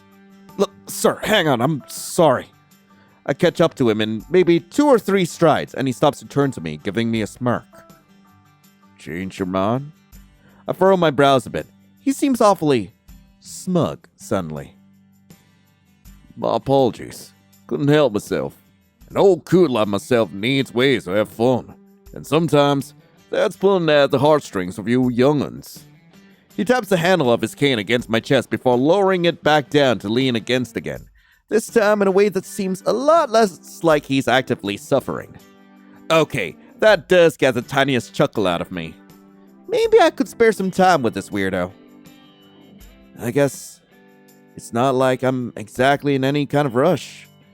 I straighten my posture up a bit and figure there's probably no harm in just hanging out with this guy for a while. He smiles, and steps aside a bit with a gesture, letting me lead the way back to the bar. I know that he's following me because I can feel the vibrations each time that his cane taps the floor behind me. We probably look like the last sort of duo that you'd expect. We take 2 seats at the bar, and he grunts a bit as he settles on his stool. He leans his cane against the counter beside him, making sure that it's slightly hooked onto the edge. You sure that you should be walking around here so much? You seem like you're in a bit of pain, I dare ask, hoping to God that I'm not overstepping or saying anything unintentionally rude. This is one of few times where I'm not trying to be a dick. He waves a hand dismissively. Bah, if I let my old ache stop me, I'd be cooped up at home 24/7. Today's been one of the better days for these old bones. He holds up 2 fingers to the bartender and gives a nod. They seem to understand what he wants as they immediately get to pouring out drinks for us. 2 glasses of whiskey. Guess he's enough of a regular around here that they know exactly what he's looking for. So, am I allowed to ask for your name? I could just keep calling him sir all night, but at a certain point, I'm sure they'll just get a little strange. Besides, I usually only do that for certain older men and during certain types of meetings. Name's Sawyer. Sawyer McKinley. He tilts his hat up a bit, and I swear that I see him wink. Matthias, I reply simply, holding my hand out for a handshake. I don't even remember the last time I introduced myself almost formally like this, but it feels right for this kind of guy. I know at first I found him kind of weird, but he seems like he's got a vibe that I find interesting enough. He's got a firm grip when he grabs my hand, so I give a good squeeze back. When he pulls away, I see him shake his hand out. I resist the urge to feel bad as if I'd injured him. So, do you come here often? It feels like a stupid question to ask, but I don't really know where else to start a conversation. I'd just rather let him talk as I take my glass and sip from it. Can't say that I consider myself the most social man out here, but I'm fond of dropping by here on occasions. It's a better haunt than most other places in town. They're either too fancy or the kind of places where I'd probably break a hip if I spend too long there. So I guess you could consider me a regular here. He chuckles a bit, sipping his own drink. What about you? You ain't exactly the type that I see around here all that often. Yeah, just came here tonight with some friends. They wanted to check out the novelty of the place. Normally I tend to go to the nightclubs downtown. Color me surprised. He chuckles a bit into his glass, and I roll my eyes. I guess I do kind of look like the sort of person that you find at some kind of goth joint rather than here. Say, any reason in particular that you ain't with those friends of yours right now? I kind of dreaded being asked that, so I groaned before I stopped myself. It's, complicated. Or, not really, I guess. They just have a habit of ditching me and going off on their own, as we've seen from several routes now. Sawyer raises an eyebrow. They're dating. I'm third-wheeling pretty hard most of the time. Oof, ain't that a shame. He gestures to the bartender again, and another glass of whiskey is put in front of me. None that good whiskey can't fix, I say. I shrug a bit, lifting my glass as if toasting to that. For me, it's not really about the whiskey itself, it's just that it's booze. Alcohol is a beautiful way of solving pesky problems, so I down the glass faster than I probably should. I'm about to open my mouth again to continue our chat, but before I can get a word out, my attention is drawn back to that seating area across the bar, the one Beckett and Juno wandered off to. Oh, suck my fucking cunt, dickweed! You're cheating! Fantastic. I put my head in my hands and groan loudly. Judging by that reaction, I take it that that's a friend of yours? Unfortunately. I forced myself to lift my head, looking up to see some barefoot man standing with his chest puffed out. And Beckett trying and failing to stand equally as tall. Juno's trying to pull him back by the arm, but he's barely budging. I gotta take this. I sigh, and Sawyer gives a nod. Aye, good luck with that. You have yourself a good night, Matthias. Be careful with wrangling that bull home. Yeah, I give a tired smile and wave back to Sawyer before I march on over to Beckett, ignoring whatever the fuck he's yelling about to the brick shithouse that he's decided he's fighting with tonight. Juno gives me a quiet little pleading look, even mouthing out, "Please help." I'm tired enough that I don't feel like negotiating. So I just crouch down a bit and scoop Beckett up over my shoulder. Last time that I tried this stunt, he squirmed hard enough to knock me totally off balance. And he then proceeded to kick me so hard in the balls that I thought for a bit that I got an on-the-spot vasectomy as a prize to take home. Thankfully, he's just kind of wiggling this time, so I'm able to stay upright as I walk us to the exit, with Juno scurrying ahead to get the door. Beckett's yelling his head off the entire time and flashing every rude gesture that he can think of towards whoever the fuck it was that he had a problem with. Once he knows that his shouting won't reach the guy anymore, he finally shuts up, opting to just pout and scowl with the occasional grumble as I keep carrying him. It's not until we're well down the street that I finally have to put him down, groaning in agony as my spine feels like it was on the verge of collapsing in on itself. Could have taken him. Could have totally beat his ass. Oh, shut the fuck up. Oh my god. He cheated. He totally rigged the match. If I measure myself after we get home and I'm an inch shorter, I'm gonna fucking kill you. I've got a few fucking inches to give you back right here. He gestures to his crotch, and I wish with all my heart that he actually had a dick and balls for me to punch. I give him the most exhausted glare that I can muster once I finally manage to stand back up straight, still rubbing at my lower back where I'm pretty sure I definitely pulled something. For such a tiny guy, he's heavier than you'd expect him to be. Although, I also know for a fact that I'm just out of shape. Juno sighs dramatically, finally getting a word in between us. Beckett. It's like the third place that we've had to leave recently because you keep trying to fight guys twice your size. Not my fault that dudes keep barking up the wrong tree with me. I think it's more like they're just stumbling across a bush they couldn't see on the ground. I couldn't help but snort a bit when Beckett scowls at them. Come on, I don't start every fight I get into. You start most of them.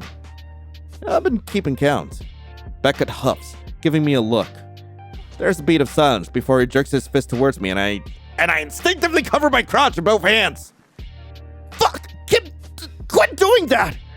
And stop having such punchable balls. Guys, come on. Juno groans out dramatically, grabbing Beckett by both shoulders and shaking him around kind of roughly before looking up at him with an exasperated pout. I love you so much, but you're killing me. You're killing your Juno. I'm dying, and you're killing me. Juno, you want me dead. Beckett opens his mouth, then closes it into a flat line, brows furrowed into his own skull. Fine, I'll shut up. Thank fucking God. My balls! I don't finish before Beckett actually goes through with punching me in the dick. It's hard enough to get a wheeze out of me, and my knees buckle a bit. Why? Why did he hit me in the dick? Talk back to me like that again, Twinkatron, and I'm gonna use you for hog tying practice. Aw, I thought you asked a cowboy guy for tips so that you could do that to me. I'll use the nice rubes for you later. Don't worry, Beeb. I can see their faces as I'm still doubled over, but I hear Juno clap their hands with a little yay noise. Maybe when we get home, I should check for rental listings in the nearby area. Once I feel like I could use my legs properly again, we start walking to the nearby bus stop. I let Beckett and Juno walk a few places ahead of me, while I take my usual spot in the rear of our little triangle formation. I can't help but think back on my chat with Sawyer. I guess he was kinda right that my chronic third wheeling is a shame. Sure, I don't hate spending time with these two, but it gets tiring. I wouldn't say I'm exactly in the type of headspace as of late where I really wish I was in a relationship or anything, but sometimes I almost wish I did have a boyfriend just to feel less othered as a single friend.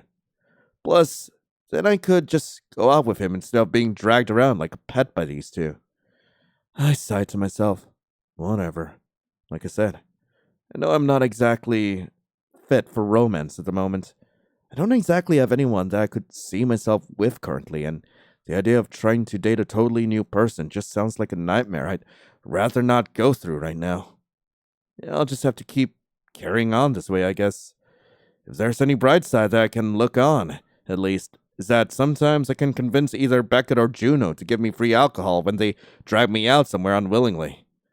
Nothing that good booze can fix, I say. Huh. Ah, god damn. If anything, I'm more upset about the fact that we didn't get to see the other guy, so let's go to Moonshine. I huff out of my nose, frustrated with how this planning session is ending up. Juno and Beckett keep weighing the options back and forth. I try to interject with a few of my own comments, but they're a little too into their own conversation. It's not like it's getting heated. There's just no wiggle room for me to butt my nose in, which is already aggravating enough. What really pisses me off is when I try to speak up and Beckett has the balls to raise his finger at me like he's shushing a child. I stand up, nearly stepping on my discarded plate. Fine, if you assholes want to figure it out for yourselves, be my guest. Clearly my input doesn't mean shit, so I'll just fucking go out on my own. Okay, I probably overreacted, but I can't stand it when Beckett does shit like this to me. Sure, most of our headbutting and arguing is lighthearted. Maybe you could interpret it as friendly, but there's times where he acts as if he's genuinely looking down on me. So I don't really care to rein in my reaction. I just stomp my way to my room and slam the door shut. Why even bother inviting me if you know that I'm gonna be miserable? You're not even gonna let me say anything to figure plans out? Ugh! I flop onto my back in bed, glaring up at the ceiling. I swear to God, it feels like every time that I try to hang out with them, I get reminded that I'm the third wheel. I'm the odd one out. Even before they fucked up in keeping their stupid relationship a secret, I always just felt like we've never crossed the threshold from acquaintances to friends. It took ages for me to even feel like I belonged in this house at all, and not like I was some uninvited guest. It was so hard to gauge for the longest time if or when it was okay for me to try and act friendly with them. When I'm not being treated like I'm someone that they're just obligated to talk to, then I feel like a project, which I guess I shouldn't be surprised by. On day one when I moved in, they treated me like I was some kind of reactive abused dog or a cat that they were trying to adopt after I had to get rehomed because it had aggression issues. I hate times like this, where one little thing pisses me off and suddenly all I can think about are other things that bother me. Maybe I would have been better off ending up on the street again instead of begging online and searching in local groups to try and find roommates that would take me in. I end up falling asleep eventually. At least if I can depend on one thing, it's spiraling to the point of physical exhaustion. The next morning feels like torture to get out of bed. As usual, I swear that I can feel my bones creaking and grinding together, as if my muscles calcified overnight. The day goes by as if it isn't anything special. I've had a huge explosive argument with Beckett in the past, and usually the next few days afterwards, we just don't talk to each other. We sort of just have a tense coexistence. Though last night wasn't really an argument, I guess, but I still find myself hoping that I won't see him today. Maybe it's embarrassment, but I have this weird pit in my stomach as if I'm anticipating something going wrong. I sort of just assume it has to do with last night. As it gets later in the evening, I go into the kitchen to stare into the fridge. I'm not necessarily hungry, just bored. Nothing really catches my eye besides a few sodas and the communal energy drink stash. I think Beckett and Juno were still planning to go out tonight. I've got no idea when or where they're going though. I'm not really interested in food at the moment, so I just lean against the counter and poke around at my phone screen. Chances are that I'm gonna be home alone tonight. Normally when that happens, I sort of just skip dinner. It usually feels like too much work to bother cooking, or I don't feel like ordering something. I think over a few ideas in my head before eventually deciding. If Juno and Beckett are gonna go out without me after being dicks last night, then I'll just go out on my own. They didn't want to go to Moonshine? Fuck it, I'll go to Moonshine. Why even bother asking if you're not gonna give a shit what I have to say? Oh, fucking pain in my ass. I walk down the road to get to Moonshine, pulling my flannel tighter around myself to stave off the wind chill. It's not exactly a cozy trip to get there, and you have to walk a few minutes from the nearby library to actually get there. With each step, I grumble to myself, kicking rocks down the road and watching them roll in sporadic directions. I found one especially large one that I managed to kick for a few feet until it bounced off into the grass, managing to piss me off even further. At this point, I've sort of just given up on actually enjoying myself tonight. I'm just out here out of spite. Moonshine's a bit of a weird bar compared to the other places around the city. It's small, basically run out of a shack. Most of the property is just open space with a few benches, a glorified outhouse, and a fire pit. It's more like a campsite than an actual bar. It just so happens to also serve alcohol. It's so far out of town because it's always sort of been a weird place. I don't know the full history, never bothered to learn, but way back in the day, supernaturals had to exist a bit more on the down low. From what I've heard since I was a kid, businesses were practically expected to refuse service to anyone that didn't fall under the completely and totally human umbrella, so a few strays just made their own bar, which still runs to this day. I wouldn't say that the creeps are fully accepted into society nowadays, but everyone at least knows they exist, mostly thanks to the internet. You just might not know who's one of them and who's not. I guess it's smarter to keep it a secret to avoid trouble. But out here, it's where they hang out because they don't have to care. Usually the only humans that show up here are the ones that aren't scared of supernaturals anyway. I guess I don't mind them. Maybe I do. I don't know, in all honesty, I'm mostly just here because I'm pissed off at Beckett, and he definitely wouldn't come out here. As far as I care, vampires and werewolves do like biting people, but I guess when I think about it logically, I've probably met tons that have never given me trouble. Probably even slept with a few, and as far as I'm aware, I still have a heartbeat and my ass crack isn't any hairier than usual. An iron deficiency and a reclusive lifestyle are not indicative enough symptoms to be diagnosed with vampirism over. Eventually, I walk far enough that I get to the fenced-in area that I'm looking for. The old beat-up sign lets me know that I'm in the right place, but I didn't exactly need any extra hints, considering there's two lichens pummeling each other out front right now. The bartender is watching from her post like a chaperone. I've heard that werewolves are big into sparring, so I figure that's why nobody's butting in, even if the fight seems a bit one-sided. This really is the only place where you should expect to see this happen. If it were to happen anywhere else, it might be considered some kind of emergency safety risk. Security will be on top of it to stop it within seconds. Either that or the cops will get called to break everything up. I guess I can't judge. There's a reason why my nose whistles if I don't wear a stupid splint.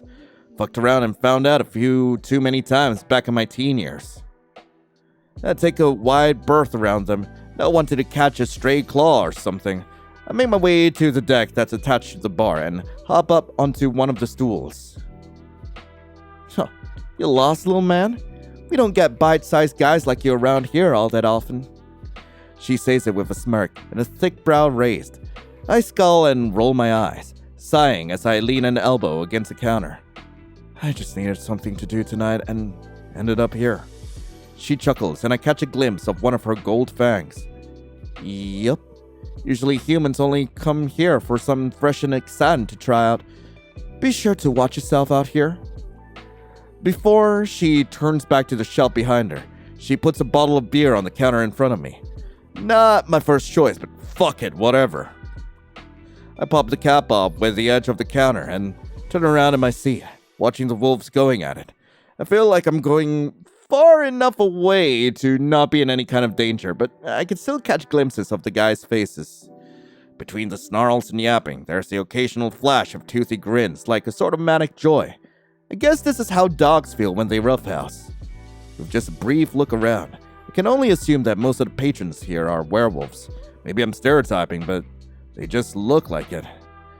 At least aside from the obvious giveaway being that some of them are standing around wagging literal tails. I know some vampires do come here too, but I guess they're considered to be more prissy. I can't imagine some fancy hag wanting to roll around in the dirt at a place that smells like wet dog fur most of the time, so there's only a few people here that I can assume are vamps. Mostly the scrawnier weirdos. As I sit and nurse my beer, I just watch the guys going at it. At first, I guess it's sort of interesting. I'm finding it hard to stay focused. There's loud music blasting from a speaker directly next to my head, and it's starting to really grate against my brain. I decide I should move. There's plenty of places to sit, so I try to make my way down to the grass to get the seating that's further off to the side. I unfortunately have to walk slightly closer to where the wolves are fighting. Hey, Pipsqueak! Get over here and show us that size ain't everything! When the guy shouts, I freeze up. Immediately, I know it's me that he's talking to, and when I look over, our eyes meet. One of the guys has the other pinned, and the one on top is looking right at me. I don't even say anything. I just raise my hands up and shake my head, hoping to God that they'll understand the no gesture. I can feel a few sets of eyes on me, most of them smirking, whispering to whoever's beside them. Sure, I used to be a shithead who got into constant fights when I was younger, but that was years ago. I'm way too rusty to be trying anything against a fucking werewolf, for God's sake. Luckily for me, no one's tried to jump me, and I'm able to skirt around the side of the shack towards where the bathroom is. Might as well take a piss break. I don't get very far before I walk face first into someone, or face to chest, I guess. I couldn't tell who it is immediately. I just feel two large hands grabbing my arms to steady me so that I don't topple back onto my ass. Matthias?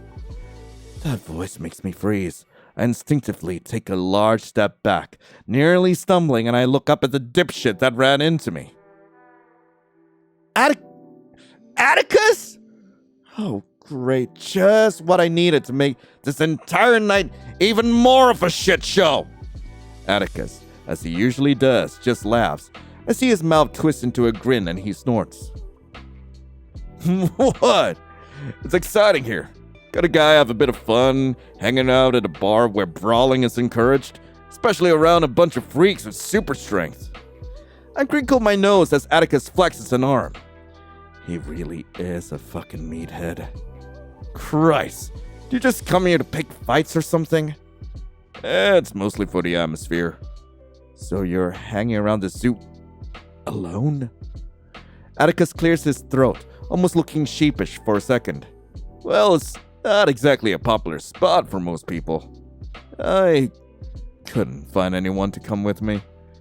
Not a lot of folks that I know are exactly keen on the idea of going to a place where rolling around in the dirt while drunk is an encouraged activity. I furrow my brows, not out of anger or annoyance for once. It's just sort of a neutral reaction as I process the fact that we're in similar boats tonight. Well, whatever. You sure as hell fit right in here. No, because of my rugged good looks? My supernatural charm? No, because you act like an animal and you smell like one too. Atticus laughs again and he throws an arm around my shoulders. I move to shove him off. But the condensation on my beer makes it slip from my hand. The glass shatters loudly on the ground, beer splattering among thousands of sparkly little shards. Fuck you idiot, my fucking drink! Whoa, dude, that wasn't my fault. Bullshit, it wasn't. You fucking knocked it out of my hand. I can see Atticus's brow twitch a bit when I look back up at him. I think this is one of the rare times I'm managing to bother him back. You're the one who freaked out just because I touched you. I literally tell you all the time to stop touching me. Well, maybe if you weren't so... Hey! Atticus took a step closer to me, finger poised to jab me in the chest, but the bartender's shout cuts through the air and causes a few heads to turn to look at her, then to follow her gaze as she glares at us. We only got one rule here, ladies, and if you ain't gonna follow it, you're gonna get the hell out of my bar. She seems pissed. I look at Atticus, and he looks back at me. I can sort of tell that he's trying to keep it cool, but he's just about as bewildered as I am. Friendly spars only. I'm not gonna have you two idiots causing trouble on my turf. We weren't. Out! She bares her teeth slightly, pointing to the exit.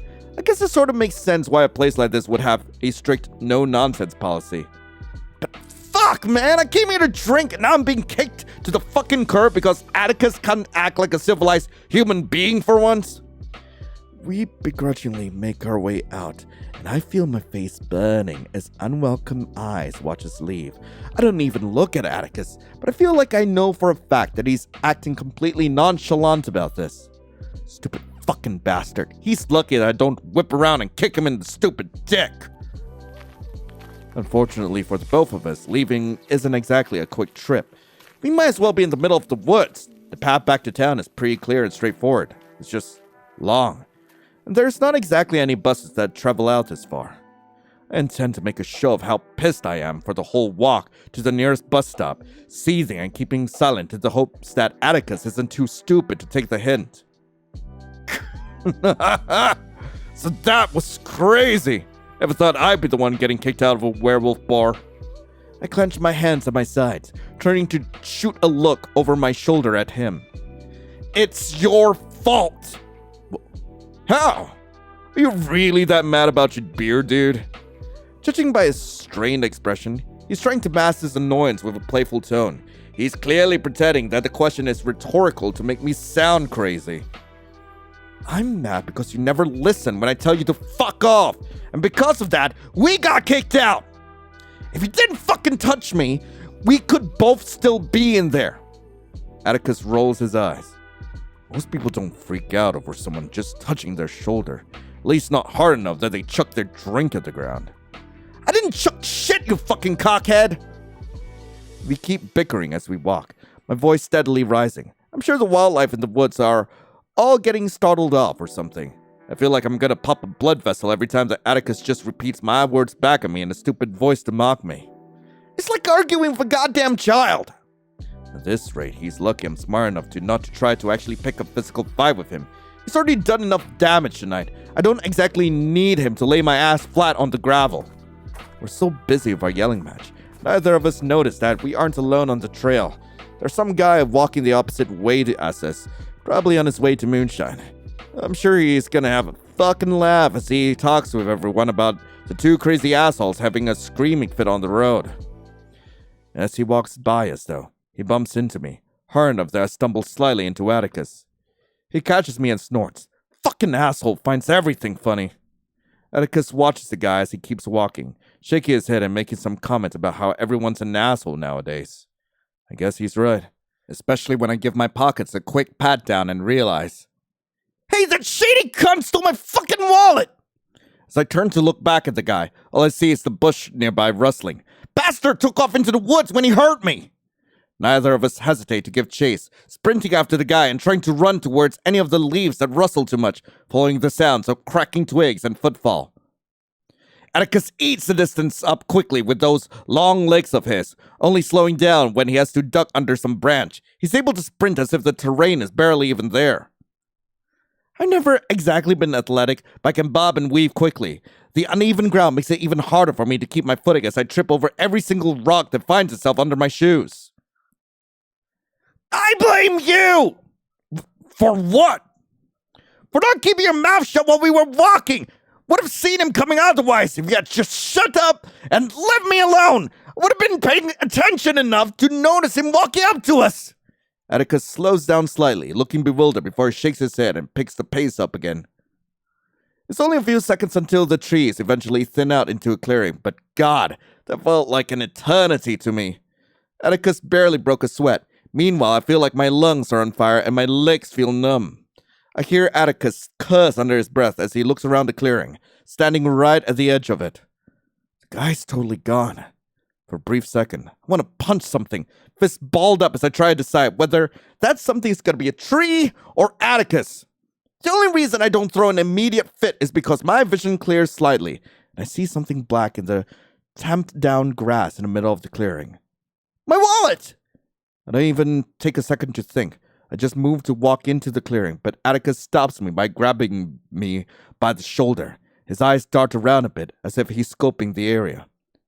Dude, wait! I don't think... I jerk my arm free, shooting him a glare.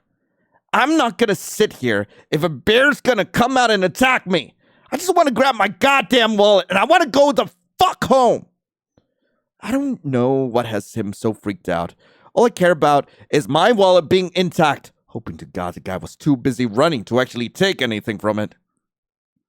With a huff, I stomp out into the clearing, leaving Atticus to cower in the bushes, like some overly paranoid coward. I scoop it up and sort through it, sighing in relief when I see almost everything there. A few of the bills are gone, but I'm more concerned about the cards. It's not like I've really ever used or remembered the cash I had on me anyway. Thank God, everything's here. David needs your damn help catching him. I shout back at Atticus as I finish checking my shit. I don't really stop and wonder why the guy dropped it in the first place. Doesn't matter that much to me, but judging by Atticus's face when I look back at him, I guess it should have mattered. His eyes are wide, and he's crouched down slightly, his face almost as pale as his hair. My body doesn't want to turn around to figure out what he's so scared of. Though I don't really need to when a hot huff that ruffles my hair answers a few of the current questions that I have. I slowly turn, finding myself face to face with a drooling maw. Well, I'm fucked. Okay, one last route, and that's just to stay at home. I sigh. This feels like it isn't going anywhere. Beckett and Juno keep tossing ideas back and forth, and I just lean back against the couch, staring up at the ceiling as I consider the options. Literally, none of them sound any good. In all honesty, I just don't want to go out. I don't care if that makes me a shut-in. I just know that if I try to force myself to go out tonight, I'm totally going to be miserable. Besides, we have booze here. You know what? I sigh loudly, interrupting Beckett and Juno mid-sentence. Let's just not go anywhere. What? That's so boring. Yeah, dude, just because we can't figure out a place to go doesn't mean we have to cancel the whole night. No, that's not what I mean. We've got so much booze here. Why the fuck would we even bother going out? Let's just drink here tomorrow night, watch a movie or something. I'm sure you guys know some anime shit you could put on that'll be fun to watch while drunk. They both stop, and they give it some thought. They look at each other and shrug. Works for me. Yeah, guess they'll help us save some money too. And we can finally clear up some of the space in the cabinet where Matthias hides his booze hoard. It is not a hoard! It's kind of hoardy. I roll my eyes and stand up, taking my dishes to the kitchen and putting them in the sink. I don't even buy half the stuff that we end up with. I just get shit from work sometimes. Oh yeah. Wait, doesn't your boss want to fuck you or something? I groan inwardly as I lean against the counter. I prefer to not think that. I'm perfectly content just thinking he's a regular creep with a poor sense of boundaries. Oh no, dude. Remember the time you came back from a staff party and told us? You guys ever heard of the Quiet Game? Let's play that. They both giggle to each other over it, whispering a bit before Juno elbows Beckett lightly and shushes him. It'll be better for my mental health if I don't try to pry. I decide to just get my dishes washed and slot it into the rack to air dry. They keep chattering with themselves, going back and forth saying different titles of movies that they can think of to watch tomorrow. I guess a part of me would appreciate being asked for a suggestion or two. Sure, I don't know any anime movies, but I could at least bring up a couple of genres I like that they might know stuff from. But whatever. It's not like I really care all that much about whatever happens in the end. It's just gonna be us drinking in the dark and probably ordering pizza. That's nothing special. Maybe 2 or 3 hours out of the night before we all just get tired and go to bed. I end up just heading into my room, wanting to get out my grody work clothes and into something more comfortable. I don't think I'm quite dead set on calling it a night just yet, but I can at least get ready for bed. I can shower tomorrow. I'm too tired for now. I can hear their voices through my bedroom door, slowly getting louder and louder as they get more excited. I don't even know if they're trying to figure out movie stuff anymore. Whatever. I just groaned, deciding that I'm more tired than I thought. I get into bed, pulling the pillow over my head and trying to force myself to fall asleep with some of the sound muffled. Couldn't help but feel like agreeing to this hangout is gonna end up being some kind of mistake. The next day isn't exactly anything special. I don't wake up until around 10, and then I lay in bed for a few more hours on my phone. Not really in the mood to get up and face the world. I don't even really look up when my door opens, not until something semi-soft hits the back of my head. I sit up, seeing a toilet paper roll bounce off my head and onto the floor. Stop leaving the seat up, bitch boy! Over a year and we still don't have you properly housebroken yet? I glare at him, not in the mood to entertain his desire for some kind of early day argument. It's a toilet seat. What does it matter? Just put it down yourself. Look before you sit, dipshit. He makes some other snarky comment before leaving, of course not having the decency to close my door behind him. Whatever. Guess that's the start of my day decided for me. Oh look, it's actually getting out of bed. I scowl at Beckett's comment once I leave my room. I waited all day to talk to you just to make sure that I didn't disturb your well-needed beauty sleep. I check my phone. Too soon. Oh, be nice. He works late. Juno gives me a smile and I avoid the direct eye contact out of habit. You thirsty? I just boiled a kettle for some tea. I can get a cup prepared for you. Oh, you spoil him too much. What? I like doing nice things for people I like. It's such an innocent comment, but I still feel something thump in my chest. We went out earlier to hit the store. There's some leftover pizza if you like some. Thanks. I mumble quietly as I head to the bathroom to piss. I can hear them going back and forth while I'm using the toilet. I can't hear a lick of what they're saying, and eventually it just devolves into them giggling over something. It makes that weird rush I had in my chest twist into something else. But maybe that's the guilt over my own feelings. Even if I intend to keep them as deeply buried as possible, it's not like I still don't feel like I'm doing something wrong. As if emotions alone are enough of a crime to deserve karma over. I splashed some water onto my face after I washed my hands, rubbing on my eyes to try and chase the last bit of grogginess away, letting out a sort of groan that melts into a sigh. I really don't want to be awake today.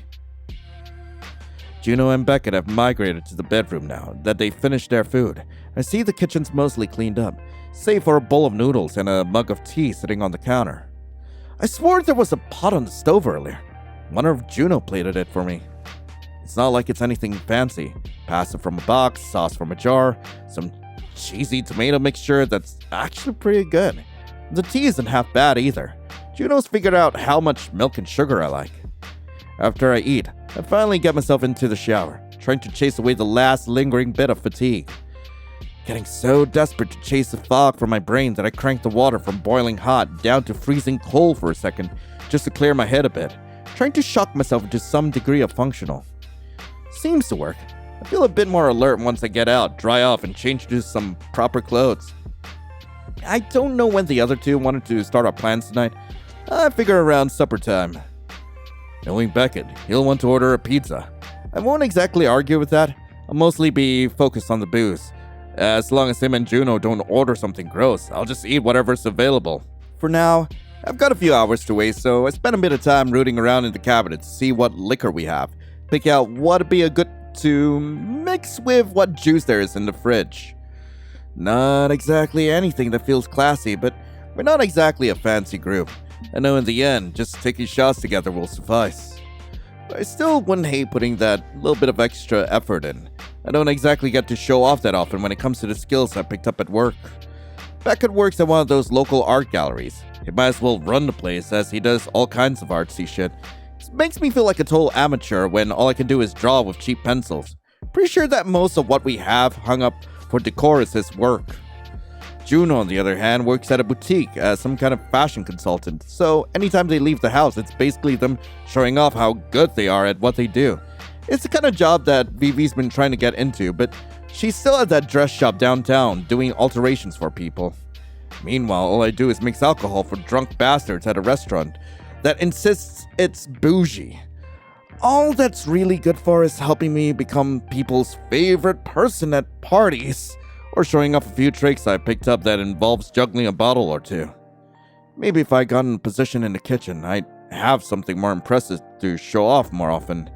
I could be the kind of dickhead that cooks homemade meals every night, turning shitty, cheap ingredients into gourmet nonsense. I crinkle my nose a bit as I imagine that that's gotta be exactly how a certain white-haired bastard from work goes about his life. I still can't shake the anxious feeling in my gut. I guess I feel this way pretty often whenever I make plans for something, so I just try to ignore it. Maybe I'm just conditioned at this point to worry that me and Beckett will get into some kind of genuine argument, or I'll manage to do something else entirely to ruin the night. Juno seems like they were so excited to have fun, so hope to God it goes well, even for their sake. I spent basically the entire afternoon just sticking around. Could have done something productive. Maybe gone for a walk, plugged in my bass for a bit, just done anything related to a hobby. But as usual, my ass just ended up in front of my desk, retinas melting from the light of my computer screen. Some cycles are hard to break, even when you really want to get out of them. Eventually, there's a knock at my door, and I suddenly realize I'd nearly fallen asleep on my desk. Yo, Powder Puff! We're gonna order some za. What do you want? Not pineapple. Well, I want pineapple. Too fucking bad. That shit's disgusting. It's not. You're such a baby. Fine, we can do a split. No, the fucking pineapple shit gets all over the entire pizza. What the hell do you want me to do? Order something that's not pineapple, you shit! Just don't order fucking pineapple! The night hasn't even technically started and we're already having a shouting match. Could you two stop it? Matthias, I know you don't like pineapple. That's okay. Beckett, you can get pineapple on your pizza whenever you want, when you order on your own. Could you just get something else and Matthias can also eat? It's not fair. It's not my fault he's a picky eater. I swear to God, every day he finds something new that he refuses to eat. He just randomly hates chicken on some days. He can't stand ham or fish that isn't sushi. He doesn't even like to come into the kitchen when we cook with onions. It's courteous to actually make sure he can eat with us. He's never forced you to eat pizza with spinach on it. But Juno promptly cuts him off with a single look, hands planted on their hips and scowling behind their glasses. Fine, what about that one mushroom pizza with the white sauce? I don't like mushrooms. I'm gonna strangle him. No, you're not. No strangling. Here, how about... Juno taps at her chin as they think, brow crinkled a bit. It's cute. Oh, we all really like that butter chicken pizza, right? I mean, I was gonna order from... We can order from the usual place any other time, sweetie. Just work with me here. That Indian place is really good in general, but I remember all of us liking the pizza. Beckett scowls for a second, looking at his phone, where he's already probably got the delivery app open for where he wanted to order from in the first place. He then glares at me. Not my fucking fault he likes bad pizza. Why is he being so whiny over the fact he just won't get to eat either of his suggestions tonight? Fine, fine. We'll cater to the princess. Y'all didn't even let me choose the movie! He turns and leaves my room with a dramatic groan, dialing something on his phone and holding it up to his ear. You sure you don't just want to try what he likes one of these days? Been there, done that. I really don't see myself ever stomaching pineapple on pizza.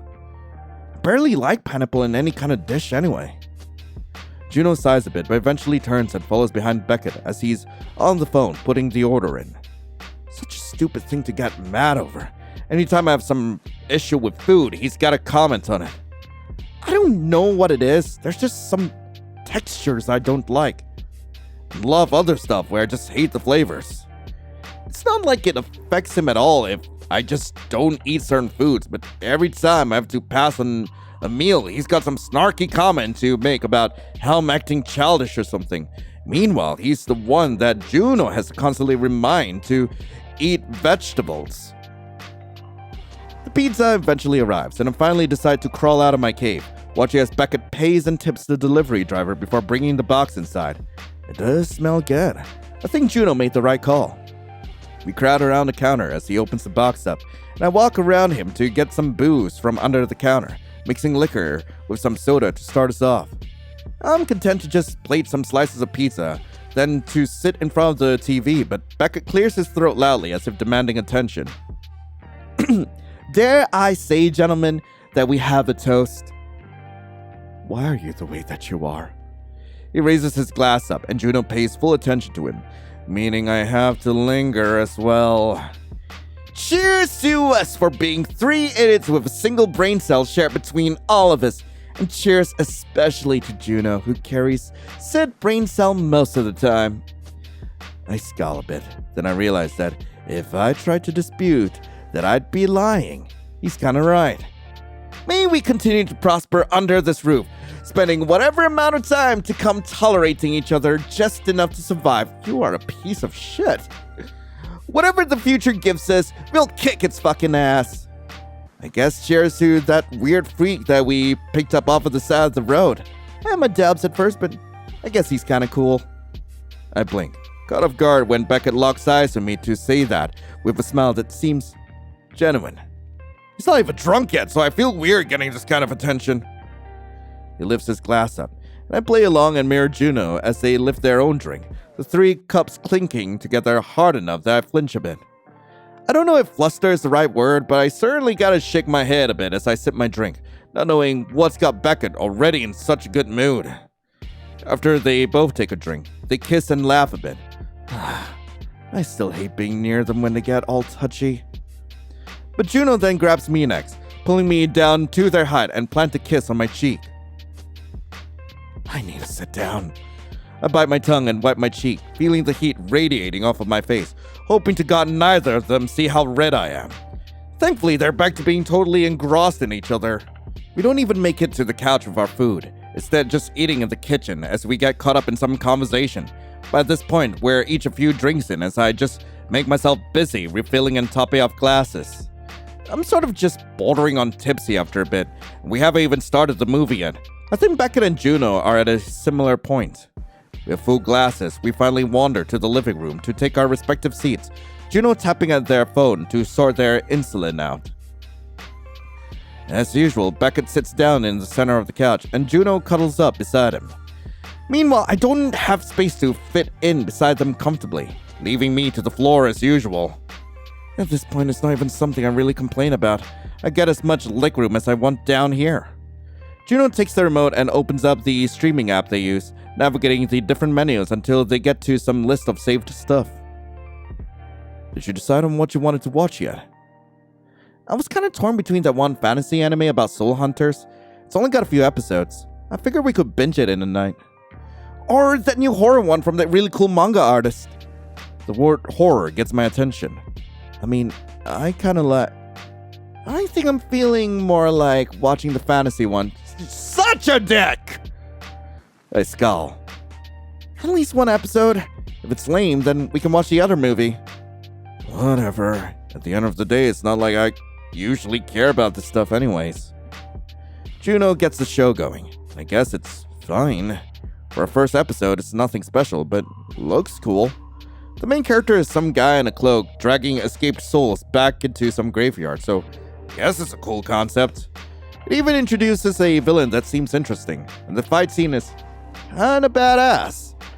It's just a good thing that the show has subtitles, because Beckett won't shut up long enough that I'd be able to listen to the dialogue anyway. Emo boy alert! Boo, you should have kept the mask on. It's boring when they're just pretty boys underneath. Yeah, fuck that zombie. Holding a scythe is clearly way cooler than just a dumb sword. Even if the sword is huge. But there's already crazy yaoi online of these guys. Oh my god, shut the fuck up! You think the plot twist is gonna be that he's a demon or something? It's like every single thing that happens, Beckett has to say something about it. He's the one that wanted to watch this. Can he not just shut up and pay attention? I eventually polish off my drink and decide to get myself another round, choosing to get up when the credits are rolling so I don't miss anything. Matthias! Matthew! What do you want? Can you get me one of the hard lemonades from the fridge, sugar dick? Oh, me too, please. I sigh. Fine. I grab 3 cans, deciding it's easier than doing anything fancy for myself. Juno thanks me as I give them their drink, and Beckett's so focused on getting the next episode of the show started that he just grunts at me. I gotta drink more if this is how tonight's gonna go. The show's fine, it's just seriously hard to enjoy my buzz when Beckett keeps making noise behind me. Even when he gets tired of the live commentary, I keep hearing him and Juno whispering to each other, then giggling. It's almost like they're barely watching anymore. Becca gets up once he finishes his drink, taking Juno's empty can too. He doesn't even look at me when I go to ask him if he could take mine as well. Fucking prick! He then comes back with only 2 cans? That's not even what ends up being the actual problem to arise. Watch where you're fucking walking! He steps directly on my hand as he walks back around the couch on my side. Jeez, sorry dude. Maybe don't sit on the floor. Maybe don't take up the whole fucking couch then! Are you serious?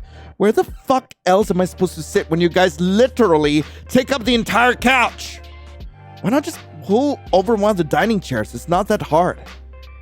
You try sitting in one of those chairs for more than 20 minutes. My fucking ass will be killing me. The floor's at least kind of comfortable. Don't bitch and complain when you end up tripping someone. I didn't trip anyone. You weren't watching where you're fucking going. I shouldn't have to jump over you just because you're in the fucking way. Guys, could we please just not have a fight tonight? Juno shouts and gets both our attentions before they lower their voice back down. I didn't do shit! Juno glares at the both of us. Fine, I can stop talking. Beckett huffs and sits back down, getting comfortable, but I notice that Juno doesn't lean back into his side. I guess it makes sense. As much as they tend to mediate for the two of us, I can't imagine it's any kind of fun. I probably wouldn't be feeling particularly cuddly afterwards either. I get up myself after a bit, wanting more to drink. With enough alcohol, maybe I can just totally forget how pissy I felt. I pour my next drink as a double, deciding it's late enough to start making bad decisions. We're all mostly quiet from that point, and I finally feel like I'm getting a good buzz. Only the occasional comment gets made when something ridiculous happens in the show.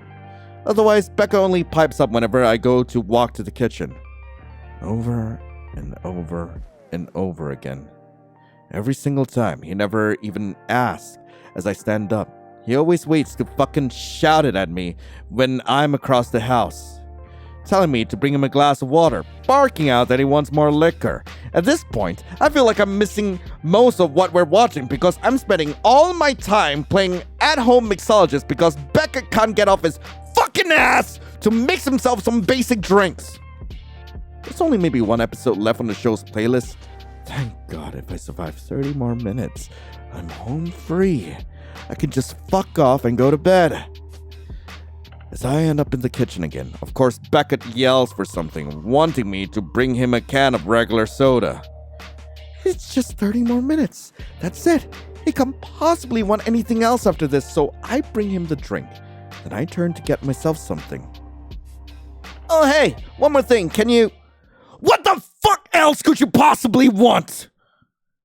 I don't even think before I shout, spinning on my heel to see both Beckett and Juno looking back at me with shock at my outburst.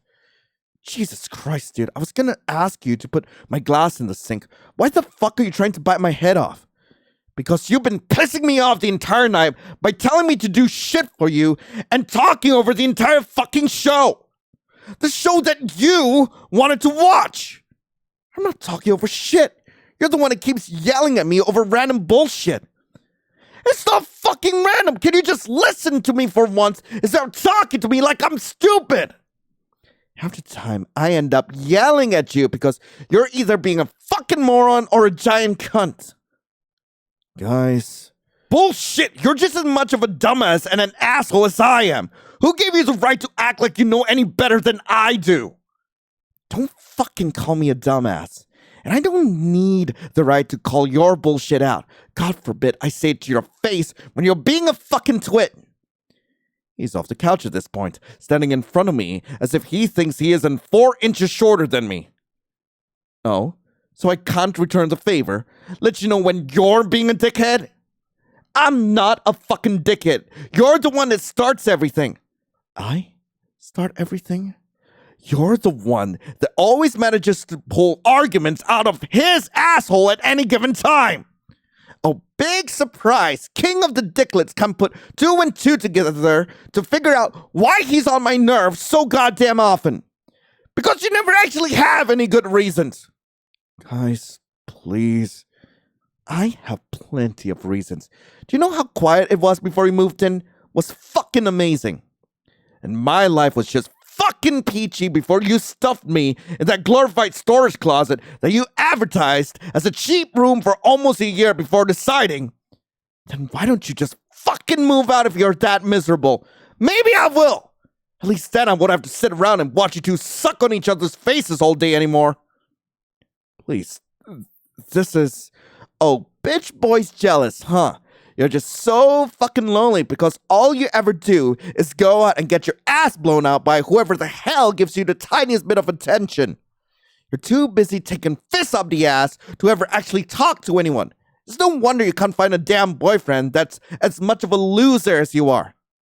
Come on. I could get any damn boyfriend I want. Stop already. Then why don't you? Can you both just... Because I can't convince myself to get with anyone when the only person I give a shit about is Juno!